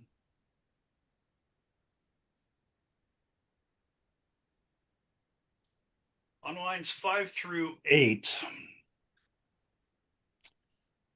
you state these large load commercial principles ensure new large customers have sufficient skin in the game to avoid the risk of procuring generation for speculative new load or procuring loads for customers that may move projects to different jurisdictions or disappear altogether, correct? Yes, lines 5 through 8. Do you agree the stakeholder process to develop a large load tariff should include a process for assigning costs to large load customers and protections for other rate classes with respect to stranded asset risk and cross subsidization? Mr. Bunker, I can't agree with that. Okay.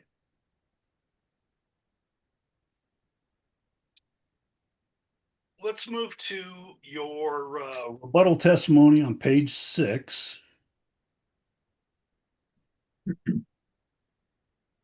And here we're talking about a little out of order, but it's your second prong of this three-prong strategy. And here you state on lines 3 through 5 that the updated large load forecast includes large load customers with 80% and above probability and 602 megawatts by 2031, and strategic economic development customers 342 megawatts by 2031. Is that right? Yes, as defined in my updated base forecast. Okay. And I think you were asked this before, and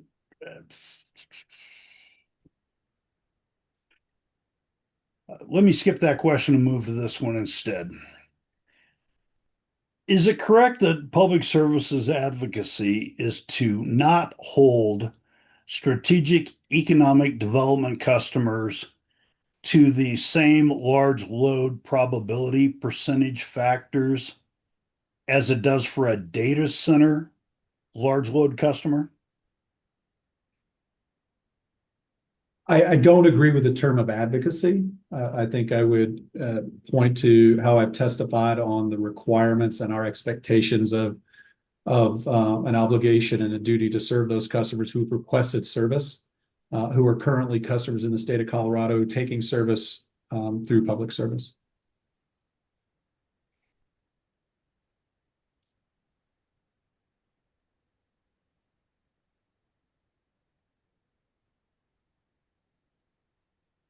Is it your understanding, based on Mr. Eiley's testimony, that in order to move to a 100% probability, both the ESA and IA must be signed?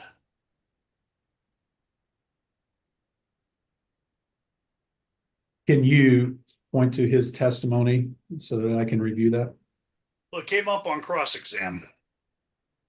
So I don't have a copy of the hearing transcript, but I believe he said in order, and perhaps we look at your large load probability table on page 30.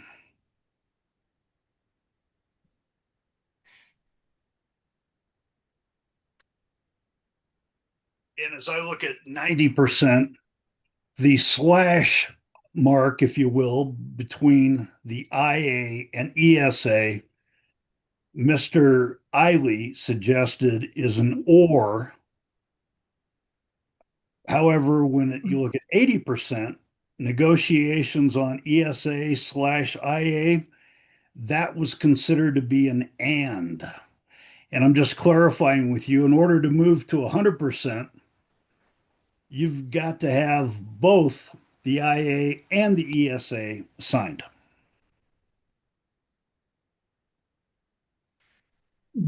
Yes, under your example and as we move through this step process. Okay. If we could move to page 12 of your rebuttal testimony.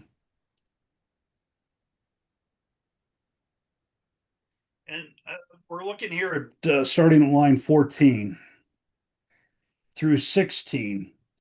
You indicate the rebuttal case updated base forecast adjusts the new large load forecast downward from 1,923 megawatts by 2031 in PSCo's direct case to 929 megawatts by 2031 in your rebuttal case. So that's a reduction of slightly more than 50%. Is that right? Yes, and approximately 1 gigawatt. Okay, now if we could go to page 23 of your testimony, on lines 13 through 16, here the numbers are slightly different on lines 14 to 16. And here you have large load customers with 80% and above probability, 602 megawatts by 2031, and strategic economic development customers of 342 megawatts by 2031, or a total of 944 megawatts. So my question is, which of those two is correct in terms of a total? 944 megawatts or 929 megawatts by 2031? Yes, thank you. And it's a nice clarification. I think it's, the previous work was kind of based on a forecast and the timing, of that forecast. I don't know. I'm not going to sit there and say that it's correct, but these are the numbers where you think about as we plan for the load that's required in our that the customers have requested and required in a contract. This is the load that we would be building to. So my question was, which total is correct? The 929 megawatts that we see on page 12, or the 944 megawatts that we see here on page total on page 23? Yes, and again, I think the correction and I think the clarity is really a timing issue related to the forecasting of the previous number. These are what we are planning to in the request from the customer at the 944. I'm sorry, maybe I'm down, so I'm not quite sure I follow that. The difference between the 15 megawatts, I'm not quite in the total. I'm not quite following you, sir. I'm sorry. So there's a timing issue in the previous number, thinking about how we forecast and bring those numbers on. These are requested by the customers as their total load. And so building to this load for the customer requests. So is the 929 is 929 megawatts on page 12? Is that the number the commission should focus on rather than what these customers might be requesting? This is more what you forecast, as I understand it, is 929. Yeah, the numbers on this page, the 602 and 342, are the customer requests and what we will be contracting to. Okay.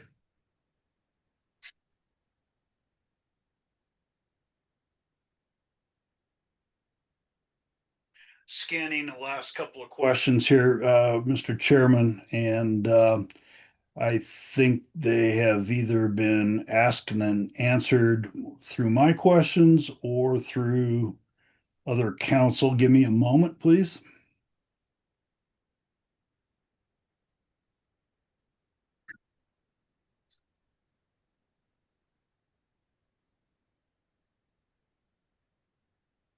Yes, I'm finished with the public session, Mr. Chairman, and Mr. Bailey. Thank you.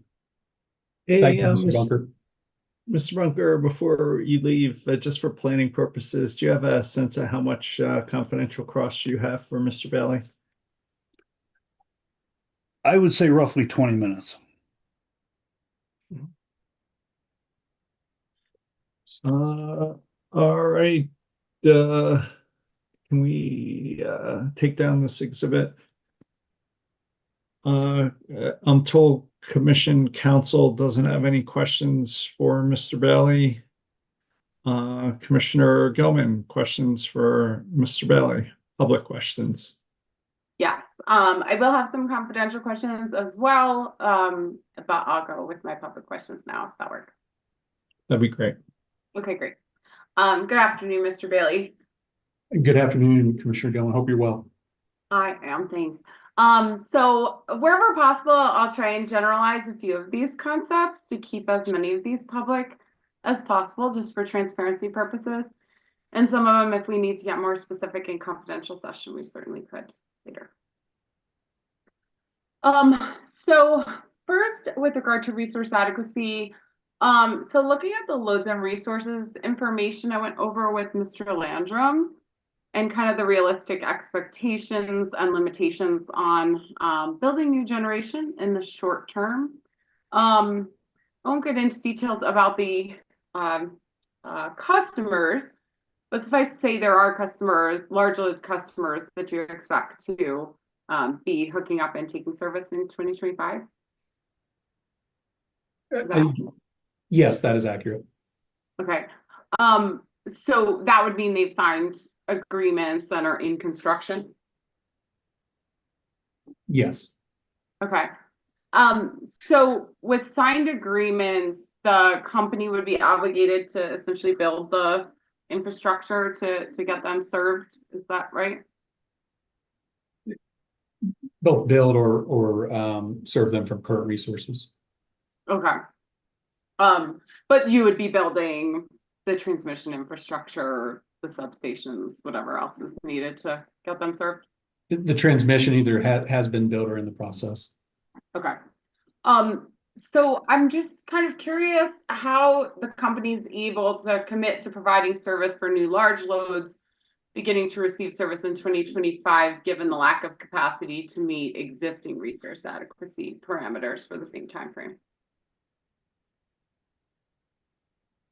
Thank you, Commissioner. Can you be maybe more specific on the numerics? Just I want to make sure. I know we have customers who are ramping at a lower level, and certainly the expectations in the forecast and meeting those obligations. I think I understand your question, but I just want to be clear. Yeah, I mean, I'm just looking at your attachment TLB2, which we won't pull up because it's highly confidential. But that provides for capacity in 2025 for certain customers listed as 100% probability. And I was wondering how we juxtapose that with the company's current resource adequacy situation, where they are considerably negative on their resource adequacy parameters for 2025. I see, and again, I'm not a resource adequacy planner or modeling, so I don't know if I can answer that question as it's planned in the expected resources.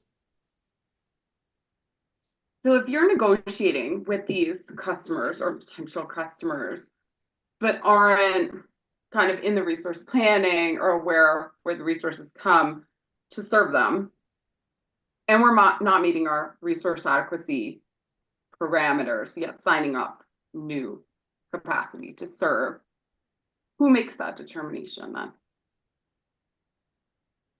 And just to be clear, who makes the determination on when the customers come online in accordance with the? Yeah, you can agree to bring them online.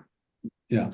Well, we work together as a team, and obviously modeling new customers at whatever level in the example, we'll work through that process, and then have to go through the L&R table and the resources coming online, and certainly the timing of those resources in non-peak periods. But it's a collective effort, and then the approval process I think goes through the resource adequacy lead in that regard to that question. So who is, I guess, the resource adequacy lead? Like, who gives you the green light that a new customer can come online given the resource adequacy situation? I would put that question to Mr. Martz, I believe. Okay.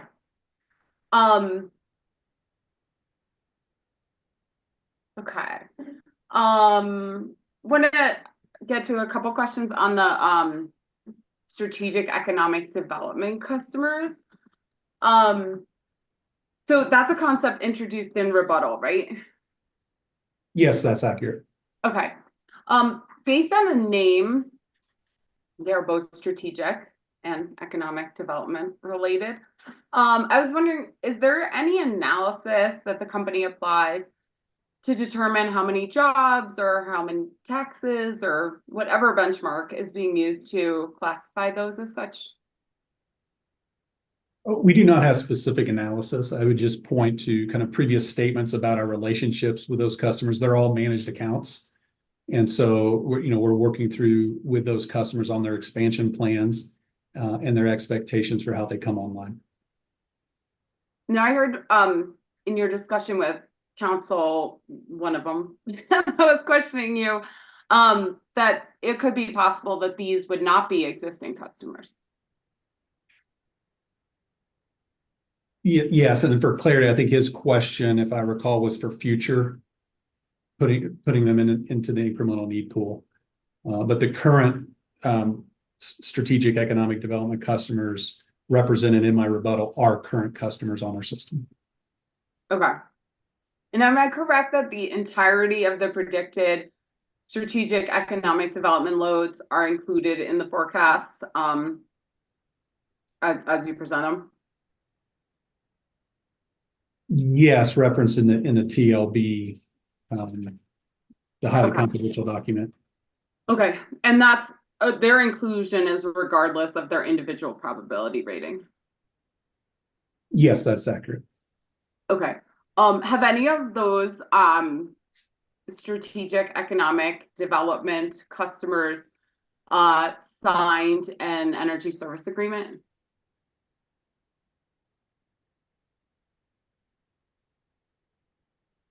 I don't know the answer to that. My expectation is because they're current customers, managed through our OpCo and account management, they either have a current large applicable C&I tariff or contract, or are in the process of signing that. My expectation, because they all have meters set, that they have some form of an agreement. It may not be the ESA as we've defined it here. Okay. So if they're already kind of large customers and this is just increasing their load basically by a significant amount, do you expect they would sign updated ESAs? I don't know that, Commissioner. I don't know that process and the expectation coming out of the account management team. In your negotiations with them, do you need to communicate an expectation around that? My expectation is those conversations are going on, that they're meeting meeting a contract requirement as the tariff requires. Okay, so you think their account rep is talking with them about that? Yes, they are. Okay. You think they are, or you know they are talking? No, I know they are. Yes. And then would they be doing system impact studies and facility studies, given that they're existing customers? I believe, and is subject to check, that they are a subset are coming off the distribution system, so they would do the distribution review. I think one in the expectation as they expand going forward may convert to a transmission service, and so they would go through that SIS and facility study. Okay, so if they're if they're connecting to the distribution system, are you aware what type of agreement they would sign or would be updated for this new load? I'm not as familiar on the distribution review. I think Mr. Martz can help clarify that, but I know that there will be a study done to ensure that at that distribution level that they can meet the needs and the requirements to serve. And do they pay for that study?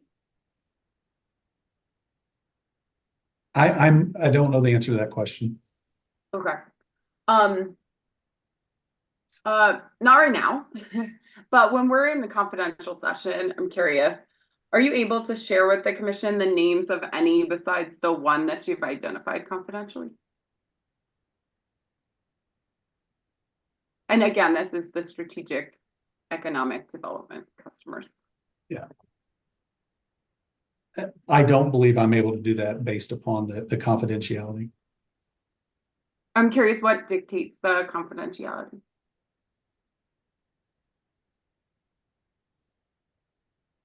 The NDAs incorporated with those customers and their expectation to expand.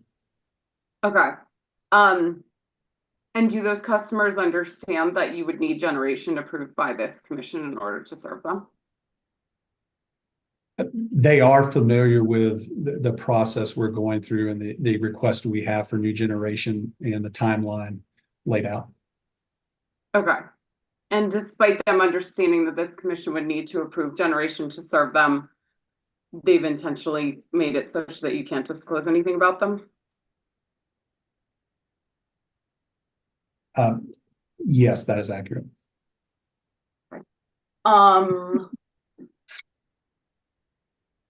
Have any of your discussions with the strategic economic development customers involved applicability of the existing or potential economic development rates?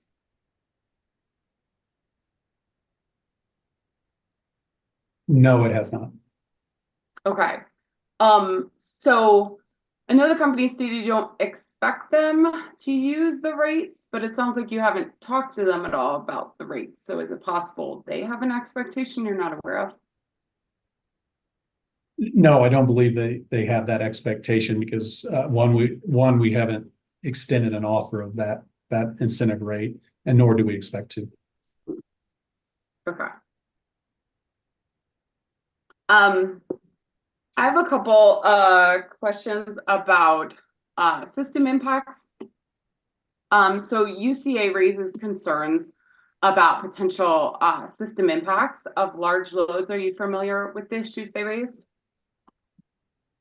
I believe I am, but as we go through questions, I may need a reminder. Okay. So they raised concerns with respect to short-term disturbances like voltage instability, as well as issues related to ramping and reserves. And I'm curious if that's something you actively discuss internally at the company with regard to potential risk around new large loads. I am not familiar with those discussions and not part of that modeling or engineering review, but my expectation is those are part of that process. But again, I'm not an expert and I don't design, and part of the design of the system and the expectation to serve them at a distribution or transmission level. Okay. If there's additional kind of costs imposed on the system due to the potential system impacts that are specific to the risks around large loads, is that something that you're communicating to the large loads they may be financially responsible for? Mitigation of? Commissioner, just so I'm clear, are you discussing the direct assigned cost of a transmission or substation work for those customers? No, if there are wider system impact mitigations that are needed in order to mitigate the specific risks that a large customer could impose. Are you defining that as network upgrades or network costs? I'm not 100% sure what the extent would be, to be honest with you, because we don't have any information from the company as to what those risks look like and what the mitigations would be, presuming there are risks and there would be mitigations. I see. Yeah. I don't believe I can answer that question. I think that'd be better for Mr. Marks. Okay. So probably not your area either, but let me try. UC also raised concerns about large loads that could cause specific ramping or reserve problems, and I went over some of that with Mr. Landrum. Did you hear that? I did. Okay. So do you believe such concerns should be addressed, and if so, how would those be addressed with these large loads? Again, I would ask Mr. Marks that question. Okay. Couple questions with regard to kind of agreements that they're signing, as well as probability and risk. So you said with Ms. Vitale that steps between 50% and 100%, and now we've kind of switched to the data center who are applicable to this probability matrix. The steps between 50 and 100% are essentially linear. So every step would necessarily only occur after the step before it. Is that accurate? Yes, that is accurate in our discussion. And they're Okay. very, obviously very important to get through that process. Okay. So without identifying any load, we can follow up in the confidential session if we need. Very few customers I've noticed are listed at an explicit load probability level. Many of them are represented by a range, a broad range of probabilities.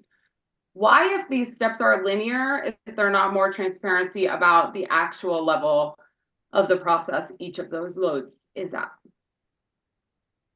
Yes, Commissioner, thank you. And I think you're referencing maybe an example of a 50 to a 79%. Yes. As an example. Used I think several times. Yeah, that's accurate, right? My example.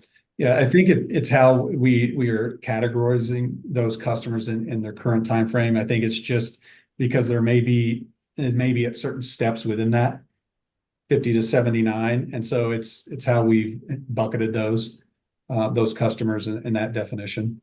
And again, we're understanding that they're in that process and we're defining it. It's just an area of focus of how we've delineated that, I think, for the simplicity of the filing. Okay. Wouldn't this simplicity of this filing be fairly similar if you just put an exact percentage instead of a range? I think we could take that in consideration for clarity. With Mr. Gerhardt, he asked you about basically the company's stance that even if one of these large loads doesn't materialize, another load will come in behind them and essentially still use the capacity that was built to serve the original customer. Do you recall that? I do, and I think he was also referencing those same questions that Mr. Eiley had addressed. Okay. And he had asked you, I'm paraphrasing, if the company would be willing to accept that risk on the building of the new infrastructure, this concept that it will be backfilled by a new customer. And I believe you responded that the company would not. Is that accurate? Yes, that is accurate. Okay. So I guess the other side of that coin is if the new load doesn't come in to backfill the procured generation need and other investments, is it then the company's position that other customers should cover the cost of that investment in the case that the load doesn't show up? Well, at this time, again, I think we're matching, and our expectation is matching those new customers and bringing that load on at the appropriate time frame. I think also in my example, if there are areas and times where we have the length in a short period of time, I think that is a good thing. We're obviously behind in bringing our generation online. So if there's an interim period or a time period, we're going to utilize that length to bring on new customers and for other customers on the system to utilize it, because they will benefit. All customers will benefit from that generation on the system based on the analysis we're showing. But if for whatever reason the new customers don't show up in that quantity, an economic recession or whatever happens, the inverse of the company accepting risk, if they're not willing to do so, would be that the customers take that risk. Is that fair assumption? Those assets would be system assets. Which means they're funded by other ratepayers? By all ratepayers, yes. Okay. So large loads connecting at the transmission level would need an ESA and an IA before connecting, right? Yes, that's accurate. Okay. And you're a little unsure at the distribution level if they would need either of those or just one of those, or do you have any understanding of that to that? Yeah, I think depending on the sequence of what they've signed, it may be either or. Okay. To your understanding, what financial commitments are made by new large loads in signing an ESA? Under the current current ESA form. Uh-huh. Today, there are no financial commitments outside of what is required in the IA for the stage gate payments and the updates to the transmission work. Now, we also have securitization requirements. So there will be, upfront securitization of parental guarantees, letter of credits, and or cash. So that those items are at risk. Okay. And you qualified that by saying now, is that because the company's intention is that the commercial principals will make their way into one or both of these agreements? Yes, the commercial principles, as we discussed earlier, are being verbalized and utilized in this interim period, and obviously what we've discussed coming into the large load tariff in January of 26. Okay. And have you communicated those commercial principles to all interested large loads that you're in discussions with or that appear on your attachment? For those that we are engaged in communications who are moving up the chain, we've been very clear about our expectation of those principles. Are there people on that list in your confidential attachment with whom you're not in communications with? I don't believe so, minus, obviously the strategic economic development customers. I just want to be very clear. You're thinking about those that are over 100 megawatts who would qualify, or those that are coming onto the system that would meet those requirements. We're absolutely having those discussions with them. Okay. So every data center listed on TLB2, you're having discussions about the commercial principles with? Yes, that is accurate. Okay. Have you discussed them as requirements or suggestions? We've discussed them as the expectations that we're going to place in the ESA, and working with those customers, again, as I've previously stated, with the commercial flexibility, but they are a part of our conversation on a weekly or daily basis as we move them along. With our expectation and our intent, they will be in the ESA in the interim period of time. Okay. But given the commercial flexibility you're asking for to negotiate, it's possible you could sign an ESA that doesn't include any of the commercial principles. Is that fair? I don't necessarily agree with that. I think, on the basis where you say, is it possible? But the fact of the matter, as we are moving through these projects and as our project pipeline, we have customers who are willing to sign those. They need the clarity of what we're going through in this process. But I will tell you, I have not had a customer who says, I will not sign a minimum demand or an exit fee. Many of these customers are seeing it across the US and have a comfort level or an expectation that they'll be asked to sign. So I don't consider it that we'll get to an area where we will sign an ESA without these commercial principles. Do you think they'll appear in the ESA and IA, or these are only in the ESA? My expectations is they would only be in the ESA. Okay.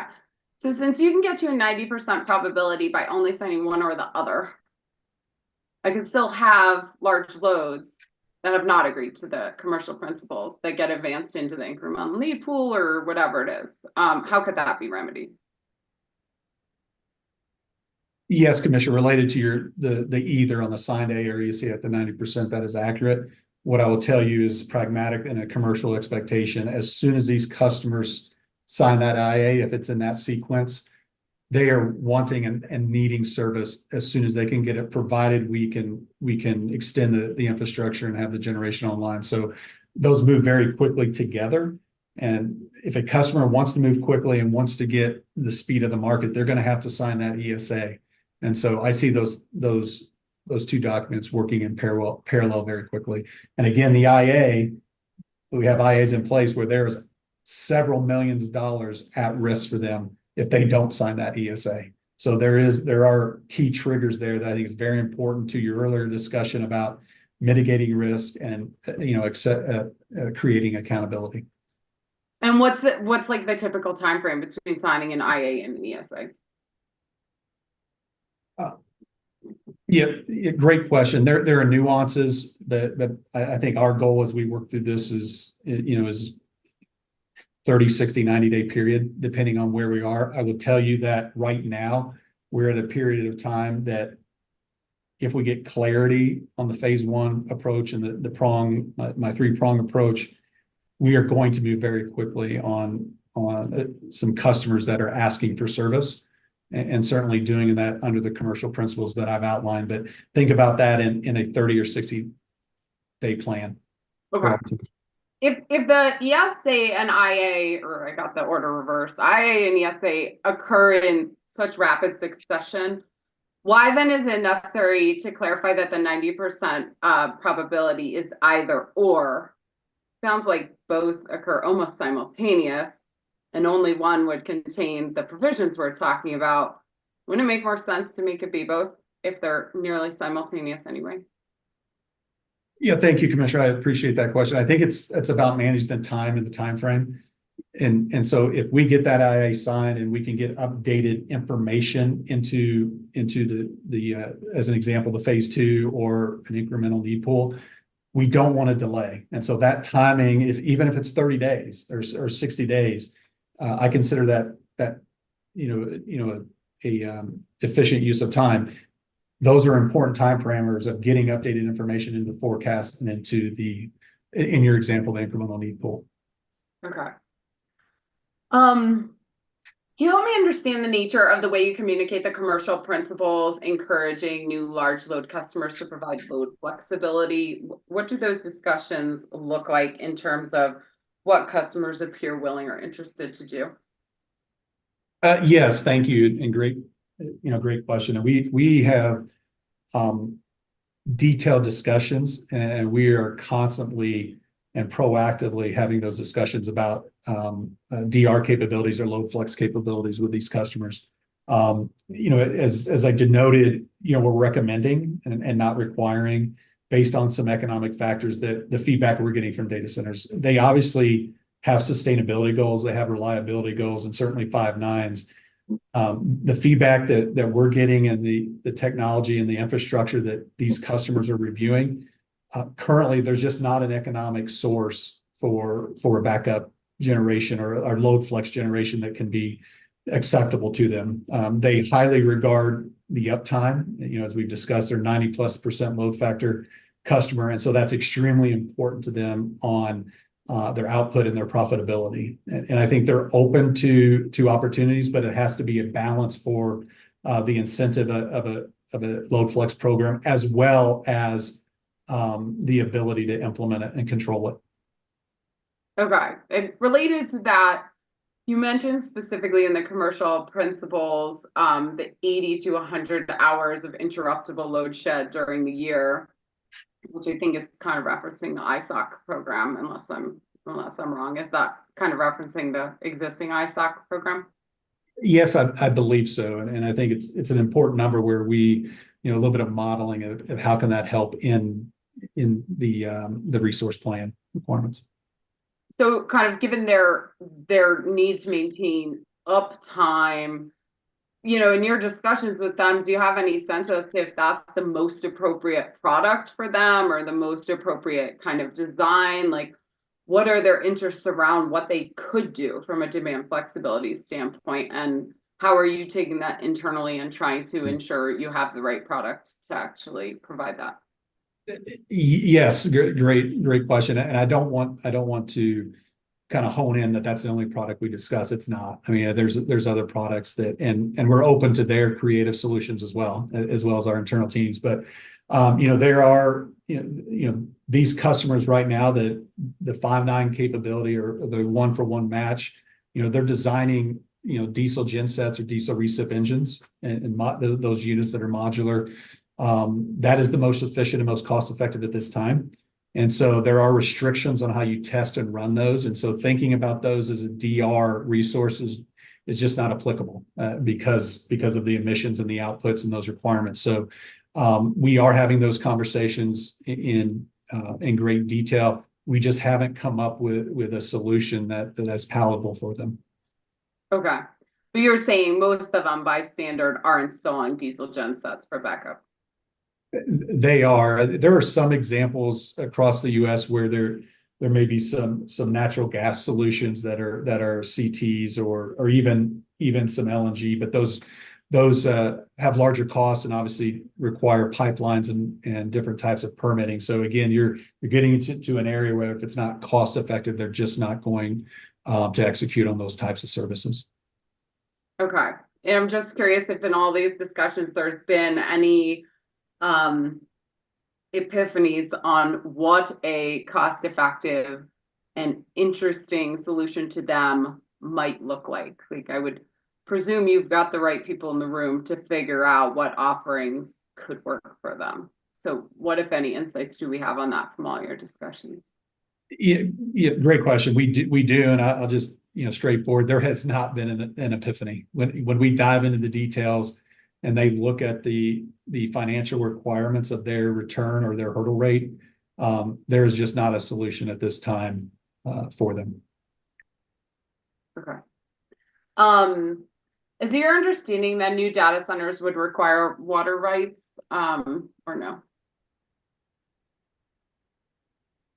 Can you be more specific in your question? I have water rights in a definition, and other jurisdictions just. Do they need access to significant amounts of water to operate?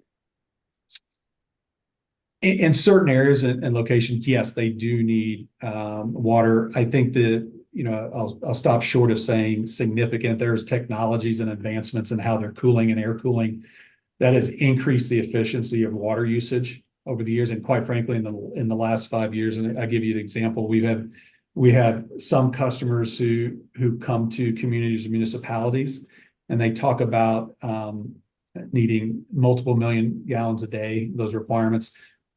What I've seen in other areas where customers have shared how they gain those efficiencies, they've dropped some of those requirements by a third or by 2/3.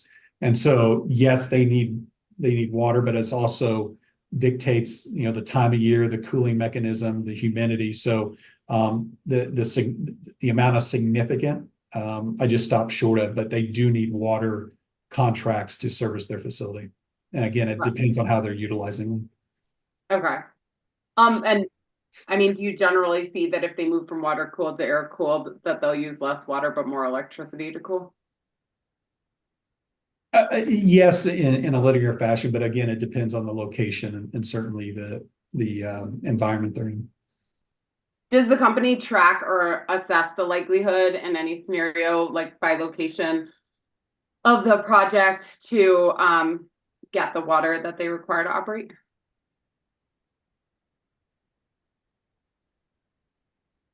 We don't specifically track, but as we move through the process, and I think I spoke earlier, it's one of the key requirements that these customers will have in their jurisdictions. And so as we work with them collectively with communities, we're certainly aware of their progress in the process. Again, we don't have a formal tracking process for that. Okay. Last question, I think. Have you had any discussions with large load customers about the potential for them to bring their own capacity to either aid in or speed your ability to serve them, given especially your resource adequacy position in the short term? We have not had those detailed conversations. Have you ever suggested in any sort of conversation with them? I'm sorry, it broke up just a little bit. Has it ever come up at all in a conversation? Not in the conversations I have had. I've certainly been privy to other utilities or requests or public requests from customers, but I haven't had those direct conversations. Thanks. That's my only question. Thank you, Commissioner Gilman. Thank you, Commissioner Gilman and Commissioner Plant. Thank you. Going back up here. I just have a couple of quick questions, Mr. Bailey. Just to follow on your discussion with Mr. Gerhardt, he was pointing out that you procure resources for an 80% customer, which means that they haven't signed an IA. Would that happen? Would you be procuring resources for a customer that was at 80% and hadn't signed an IA?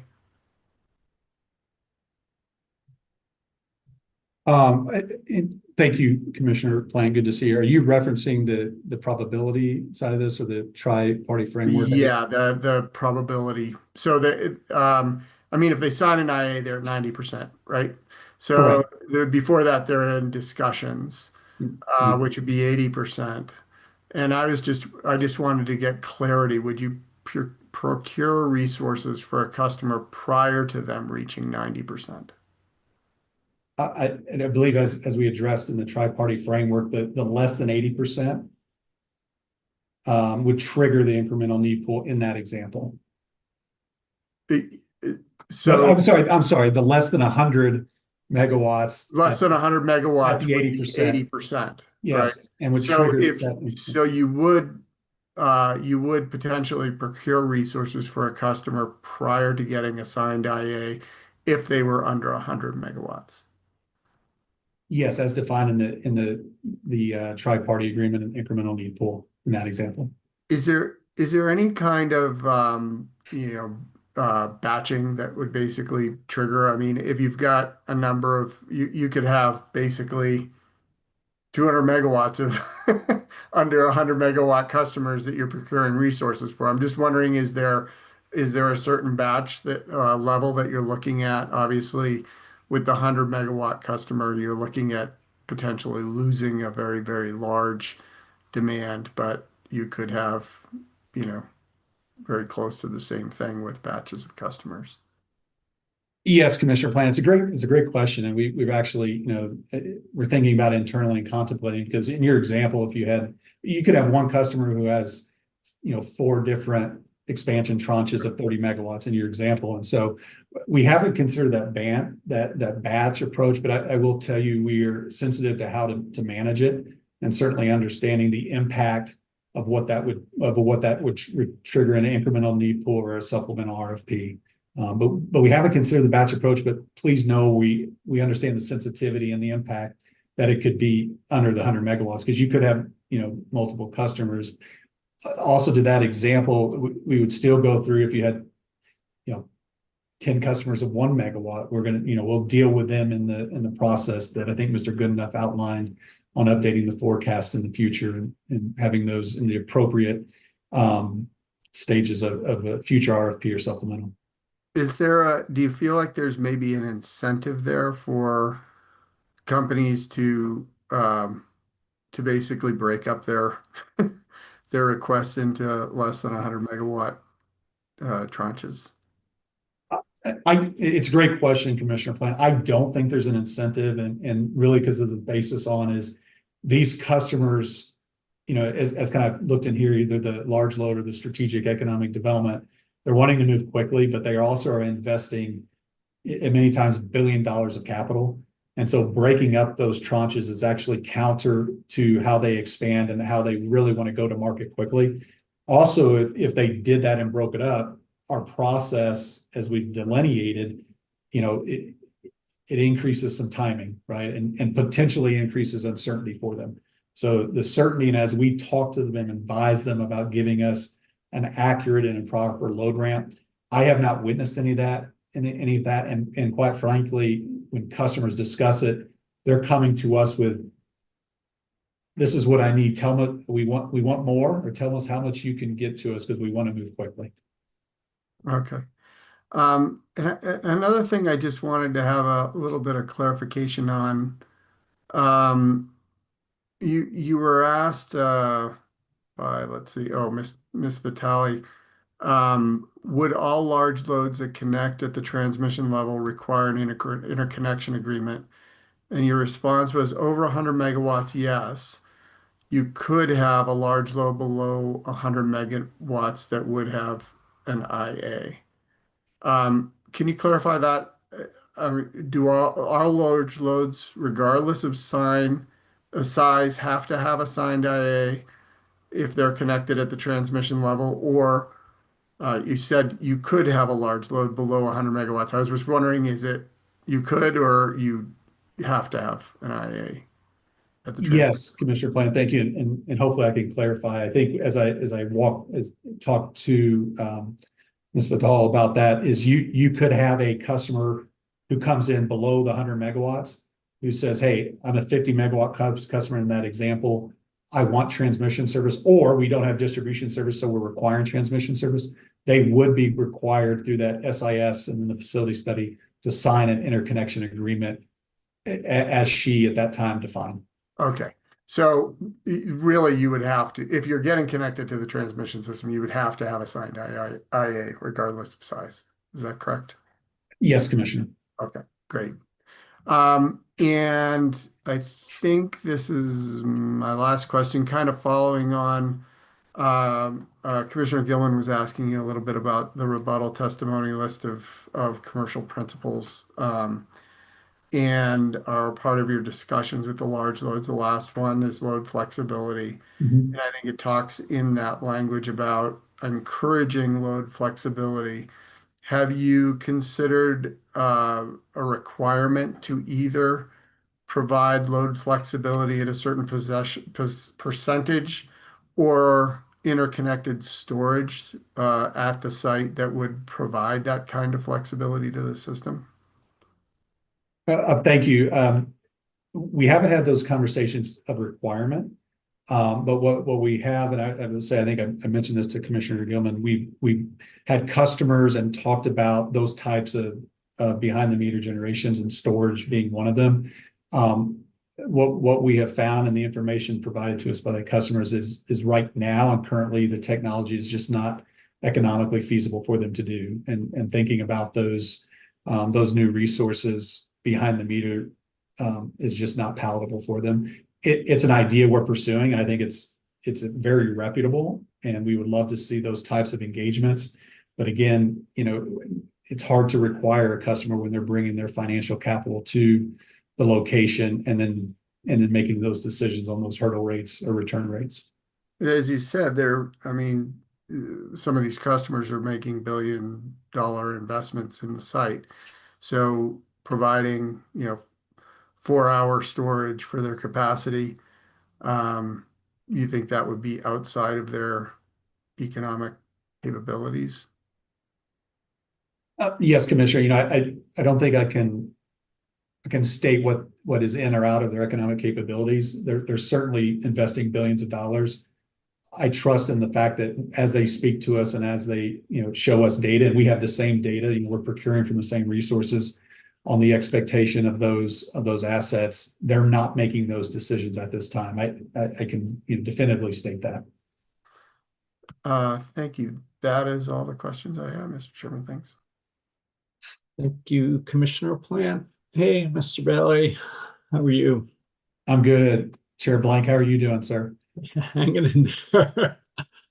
My understanding is that the 9 new large load customers you listed on hearing Exhibit 140 would all sign something like the Electric Service Agreement or ESA that was provided as hearing Exhibit 137. Is that more or less right? Yes, I think with the clarity, 8 out of those 9 customers have current agreements in place. There's one customer that I think I know I discussed that we're talking in great detail about the commercial principles that I outlined in my testimony. Okay. And that sample contract has a 1-year term after which either party can terminate based on 30 days notice. Is that correct? Yes, I believe that's accurate. And the company committed to submit an advice letter filing modifying the current tariff for new large load customers by January 31st, 26. I think you've already testified to that. To the extent this commission modified the current tariff as a result of that advice letter filing, for those large new load customers that have already signed an ESA, they'd be still subject to any tariff change resulting from that case, at least after the initial 1-year term. Is that a correct understanding of the ESA and how that tariff filing would work? With Commissioner Blank, thank you for the question. I think with a couple of clarifications, obviously in those customers that have been provided in the 140, the new commercial principles as aligned in the new tariff will be for customers greater than 100 megawatts. And there's obviously a customer on that list that we defined that's already receiving service and already has a contract that's addressed currently that Mr. Bunker recognized. We are not asking for a grandfather of customers over 100 megawatts. And for those under, they'd be utilized the current applicable large C&I tariff that they're taking service under now. So put aside, I guess it's, well, put aside the one tariff that we approved where I think we locked it in for 10 years, right? Every other customer, if the tariff changed, they would be subject to the new tariff after, say, the 2026 advice letter filing. Am I understanding that right? For new loads or expanded loads under 100 megawatts, after that tariff is approved. And for over 100 megawatts, you're not locking in today's rates for 10 years, are you? Just so I'm clear, if in your example, if we go out and sign an ESA under the commercial principles in this interim period, we're locking in the applicable tariff rates today, and certainly would be adjudicated in other rate proceedings. Have you done that already? Have I, in my example of signing an ESA in this interim period? Assume this commission finds that the current tariffs come nowhere close to covering the actual incremental costs these customers put on the system. Are you signing 10-year agreements now that take away our ability to modify the tariff to reflect those costs? Commissioner Blank, I'm not a pricing expert on incremental or marginal costs. What I will say is we have not signed a customer currently in the interim period in the ESA form. Representing that customer, we talked about previously, that's the 10-year contract that is, adjudicated and approved. Our expectation is that current customers, if we signed over 100 megawatts in this interim period that abide by these commercial principles with our intent, they would not be grandfathered in to a new large load tariff. Now they will be paying the applicable. I don't know what you mean by grandfathered into a new large tariff. So for over 100 megawatts, are you offering 10-year contracts at current tariff rates? We are not. We're in verbal negotiations in this interim period with a customer and a second customer of implementing these commercial principles, long-term contracts. Again, I referenced my negotiating period, but those contracts in our proposal and our plan, if we execute those in this interim period, they still would have the large C&I applicable rate structure as defined in the tariff. We're not providing or expanding the EDR, but we're not asking for those customers in this interim period to be placed into the new large load tariff that we're going to file in January of 26. And say the existing C&I tariff goes up 10% 2 years from now for whatever reason, will those customers in this interim period pay that 10% increase, or are you guaranteeing current rates for 10 years? Chairman Blank, we are not guaranteeing current rates for 10 years or giving incentive. As we discuss the form ESA that we provided, those customers will pay the applicable rates now and in the future of rate mechanisms and tariff proceedings. What I am stating is that if and when we sign a customer in this interim term, and there's commercial principles that we negotiate or have flexibility on, it's those areas of focus that won't be grandfathered into the new tariff for 100 megawatts. So there'll be two tariffs One will be a new large load tariff that you file after January. And then second, loads over 100 megawatts could be could agree to take the existing CNI tariff. But after January, whatever, 2026 or whenever that case gets decided, they have to go into that however that case is resolved. Is that a fair understanding of what you're saying? That is likely the expectation. I'll just take one caveat, and maybe it's nomenclature. I wouldn't say there'd be two tariffs. I would just say that we would have an ESA that is negotiated with these updated commercial principles that would align with the existing applicable large CNI tariff. Once we file a new large load tariff in January, and it's adjudicated throughout, the 100 megawatt customers who take service after that tariff is approved by this commission would adhere to that tariff. And would you sign these contracts prior to a commission decision approving your principles? In the interim period, if we can get to an agreement with an end-use customer or customers, and it meets our internal requirements, we would sign those customers prior to your example. If there were a commission decision in this case asking you to modify those principles, then I assume you could do whatever you want, maybe at your own risk before then, but then after that, you comply with the commission's approved principles. We certainly would comply with commission directive and principles as they are assigned coming out of this hearing. All right. I heard several public service company witnesses suggest that if one new large customer dropped out, they'd be replaced by another. But is it possible in your experience that much of the new load could lose interest at the same time because of some new technology change and training or using AI, because of improvements that greatly lower data center energy use, or because of rising interest rates or an economic downturn?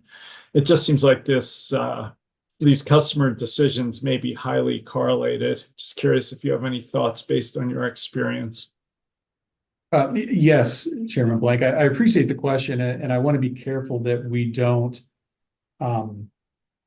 dictate all these customers in a monolithic path. I think as Mr. Goodenough stated, and as I've talked about, is we obviously have a data center customer. We have these strategic economic development customers. And if you look at that approximately 950 megawatts, it's a diverse set of customers. We certainly hear and have information about efficiencies in the AI and data center market. What I would tell you from my experience and what I've seen, not only in Colorado, but across the nation, we're not seeing a reduction in request in our projects and our project pipeline. And even denoted in my rebuttal, you can see what we've added, since we've changed our load forecast from my base in my direct. So we're conscious of it. We're certainly, sensitive to it. We just have not seen any major changes or expectation from our customers. And if there are efficiency models, I think everybody gains. And so these customers can place more servers, more technology into the same space and utilize, the level of megawatts that they require. So I don't believe there is a quote unquote mass exodus, but I do believe that we have the right customers coming into our service territory. You mentioned that individual customers may have several $1 million at risk. As I understand it, in this case, you're asking us to approve really multi-billion-dollar generation and transmission investments for these customers, some of which have not even put down the $1 million. But any thoughts or comment you can provide on this potential mismatch in commitment, given that the regulated system is outspending these customers thousands to one?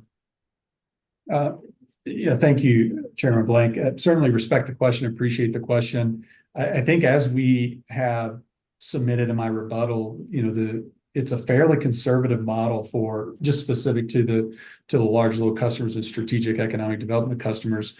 Approximately a third of that load, 350, are customers who are here. And so those customers are going to expand. They're in the markets, they're creating jobs. We have then another approximate 600, of which 4 have signed, or 3 have signed contracts and 1's prepared to sign. So I think the risk is minimal. I think matching the generation, of approximately 950 megawatts is prudent and is certainly timely in what we've proposed. And so I understand and respect the question and understand where it's coming from, but I think we have done a very nice job of providing a forecast and a mitigation schedule that allows some comfort and the mitigation of risk. In response to a question from Mr. Gerhardt, you talked about the need for certainty of generation.